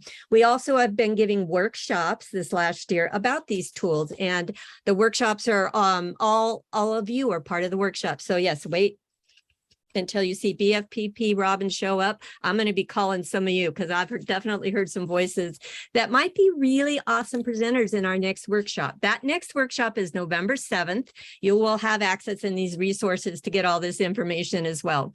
And we are going to take a special focus on kinship care. We're also working through the charts and the tools. For those of you who know, we have 4 charts, and those of you who don't, you can look up chart number 4. That's the tool we'll be talking about specifically on our November 7th workshop, and we're going to focus on relative care after children have left the system. So it's going to be great. It's going to be exciting. Some of you who don't know it, you're going to be presenting. Woohoo! And also, these amazing folks have come up with a sheet. They're putting all of this, I'm assuming, in the chat called Stay Connected. This is really an answer to a lot of your questions I saw off and on in the last 2 days. And those of you who have also reached out to all of us separately of all the information you're going to want to have to talk about the BFPP. It's going to talk about the tools. It's going to talk about a very exciting event that's happening on Tuesday. That's right. It's our BFPP monthly meeting. It's at 9:30 PT, 10:30 Mountain, and on and on and on. I'll let you do the numbers. So next Tuesday, we are having a monthly meeting. And this particular one, we will kind of debrief and talk about this convening and all our exciting ideas. And we will also have, that's right, we'll have some fun, right, Kara? And so I hope to see as many of you who can be there to show up. You are a member. Anybody can come anytime. And we can also get that information to you if you're not able to make it. We also have information about our website, this website, CTF Alliance. That, if you haven't been there, could be your homework, and you will enjoy looking at all the resources that are there, including we have some links for the Birth Parent National Network, which I consider our parent organization, kind of, you know, the group of birth parent leaders that I met as a foster parent that have really inspired my work over the last many years. We'll talk about those protective factors trainings that you heard Meryl talk about. And one particular love of mine is our caring conversations that meets once a week on Monday. And for me, it's a group of all of you that I can be myself, come as I am, share what I need to, and feel connected and loved and cared about. And I think that's what I'm going to end with, except for Jody usually jumps in here and interrupts me. Where are you, Jody? Okay, you ready? Evaluation. Everybody loves hearing about the evaluation at the end of a convening, and I never like doing evaluations, but this is your chance to really go even further with having your voice heard. We listen to your evaluations, the partners, the powers that be, everybody. We don't just read them over. You don't just read them over and say, well, that's a good idea. They take it to heart. This convening was made in part of all of your information and your wishes and your desires and your dreams that came from other feedback we got from you during the year. So don't forget your evaluation. I believe there may be something happy attached to turning in your evaluation, but I'm not going to say for sure. I don't want to promise a prize that may not happen. But if you keep showing up to a BFPP, prizes are going to happen and parties are going to happen.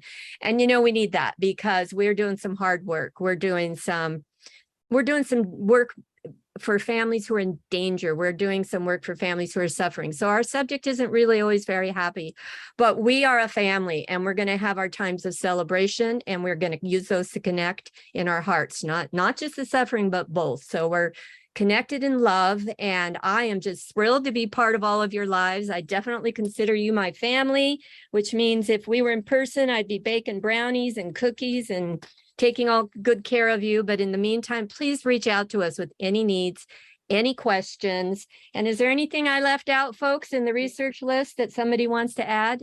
No, Robin, I think that's great. I wanted to give an opportunity now, and I wanted to say thank you as well to all of our presenters throughout this whole 2-day period of time, as well as all of our participants, but give an opportunity also to our host organizations to say a few words. And I was going to turn it over first to you, Nicole, from Casey Family Programs, and then to Brandy from QPI, and then close out with Teresa. I know it's a short period of time, but just thought you might want to say a few words. And Nicole? Sure. Well, there's been a lot said and we've had a really robust 2 days. I hope you feel inspired and encouraged. I feel really privileged and honored, and also respect that Casey continues to put dollars into this collaborative with amazing partners, but really to build the groundswell that you all continue to create. I've seen a lot of initiatives come and go, and this is one that continuously doesn't get questioned. And to me, that shows value. And so on behalf of Casey Family Programs, just thank you for everything that you pour into this. As I looked over the meeting objectives for this conversation the last 2 days and really reflected on what we just heard, I think we've accomplished all of them. And so I encourage all of us to just, in reflection, think about what's one thing I can take back? What's one piece of information that I learned new that I can share with someone to continue to spread and build this movement? There are so many wonderful things that we heard, but I think what really makes this group dynamic is the connections that you all keep beyond the virtual convening today and yesterday. And so on behalf of Casey Family Programs, I really want to thank our partners and all of those involved in the planning committee and all of you for showing up many months in the planning to pull off a convening like this and make it really memorable and meaningful, and to make it feel like we're in person. And that's not an easy feat. I've been a part of a lot of virtual endeavors, as many of you probably have, and this one always feels different. And I think it's because of all of you who bring your heart and your soul and your passion. And so I really just continue to be inspired by each of you and feel encouraged. And I hope that you feel the same and carry the torch forward as we continue to trailblaze and make this the normal path for children, because it's what families deserve. Thanks, Nicole. Thank you so much. Brandy, are you there? Meryl, I am here. Thanks, Meryl. And thank you so much to everyone who joined for this 2 fabulous, fantastic, exciting, inspirational, emotional days. Like this was such a fabulous event. And it's because of all of you, the parent leaders who are really propelling this movement forward. So I'm supposed to say something as part of QPI. And all I have to say is that I absolutely love and adore each and every one of you. Having the opportunity to work with you and support this movement is an honor and a privilege. Meryl and the Alliance team are wonderful partners. So having the privilege of working with them, you know, the graciousness of Casey's support. But y'all, as a person with lived experience, I just want to say this gives me so much life. Every time I come to these, I'm like, yes, yes, yes, yes. Like it is so beautiful that this space has been curated for folks with lived experience to really come together to kind of share openly and genuinely of their lives, their experiences, to connect, to build relationships, and to do something great. Y'all are doing something great. You're changing the landscape of child welfare. You are changing families, you're changing children's lives, and you're doing it with love. So Meryl, that's all I got for y'all, but thank you so much. And I can't wait till next year. Well, thank you, Randy, very much appreciated that. And then I'm gonna close this out with Teresa Rafael. In terms of ending for the day, I'm sad to have to say we're gonna have to close out, but Teresa, you are on. Oh, thank you, Meryl. And I will just say my head is very full, but my heart is very full from these past 2 days. And today I felt like I was racing, trying to keep up with the chat and listen to the amazing speakers and just track it all. And I'm so grateful this is recorded because I'm pretty sure I'll go back and listen and read some more. I don't know of any other meeting where the content is so rich and rich with not just emotion, but wisdom from all the lived experience and all the personal comments people made. And I, for myself, and I'm trusting for most of us, those will live on. They will shape everything I say and do in the future. And the work we do at the Alliance is so shaped by what comes out of these meetings. And I just am more grateful than you can imagine that you all give this dedication of time. And we know it's a lot of time and your lives are really busy. So thank you for being here these 2 days and for the privilege of getting to learn from all that you all individually bring to this meeting.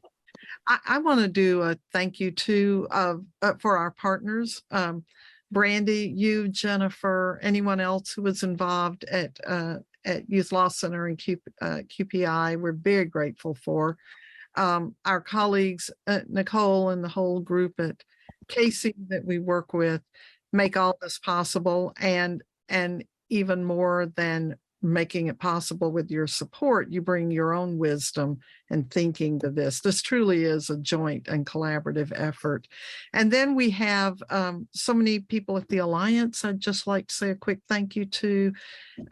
So I hopefully people will know who you are when I say your name, but Sophia Santillana, Kara Georgi, Lucretia Rose, Clory Carrion, Jim McKay. And we claim Robin Robbins and Jody Rogers too, because they do some work with us and so are part of the team. And Cam Brennan at Otter and Stone, who really made all this work technologically, and that's so important. And then I really want to thank Meryl Levine. I love this morning that we had What Meryl Are You Today? I don't know who that was, but I thought it was a great one. And you all probably know, and I do as well, how much Meryl has put into from her heart and soul and just, physical labor in helping to make this all come together in such a good way. So, and I know all of you were getting calls at all hours and you would respond quickly, and we appreciate that. But Meryl, thank you for just being the leader and guide to bring all this work together. And thank you all. It has been a powerful 2 days. And what I'm excited about as we leave today is, as I read the chat, and everybody's looking for some good trouble to get into together. And I think we'll find it with no problem. It gives me lots of hope for all the good work we might do together in the coming year. And so I'm looking forward to those next steps. We will learn from you what makes the most sense and where you want to go and how we can best support that. And I don't for a second doubt that this time next year, when we come together, we'll have a lot to celebrate. So thank you all for being who you are in your own communities and then bringing those gifts together nationally. It's a very powerful group. Teresa, I just wanted to add that people that were here that were birth parents, foster parents, and kinship caregivers will be receiving an honorarium for their participation. And also, we really need you to fill out the evaluation. That's really an important tool for us to beginning to plan again for next year, as well as throughout the year in terms of all of the activities that we'll work on. So thank you, everyone. We want to dance out the rest of the day with you and say thank you so much for joining us for these 2 days. And we will hopefully see a lot of you on next Tuesday at the next meeting next week.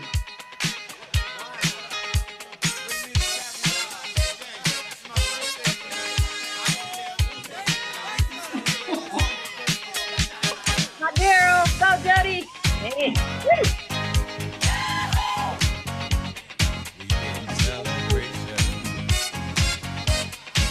Come on, Rose.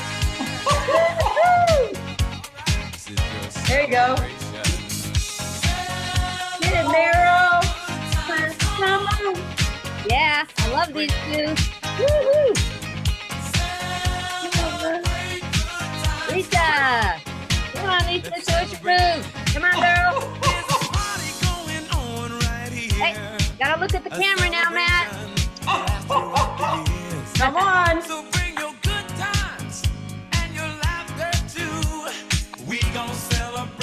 Yeah, there we go. Now it's party time. It's Paula time. It's Paula. Yeah, Paula. Hey, hit it, Katie. Yeah, there you go, girl. Yeah, I'm going to the party with Katie now. Go. Hey, there she is. It's time to come together. Woo, go, Sophia. Uh-oh, Nicole, let's see it. Smile, Nicole. Oh, yeah. Oh, yeah. Come on, girl. It's a celebration. Aha.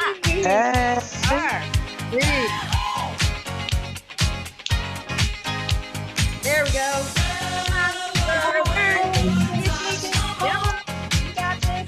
It's a celebration. Come on. Woo. Gotta see those moves. Don't forget your party Let's hat on celebrate. Tuesday. Yeah. We're gonna have a Tiana. good time tonight. Let's celebrate. All right. It's all right. There's your Come on, Kim. We're gonna have At the White House. I'll do the Jimmy King. Let's celebrate. So Jim's gonna walk into the White House like, Baby. come on, Come on, girl. Oh, pass it out. Let's Hit it. celebrate. Come on. There you go.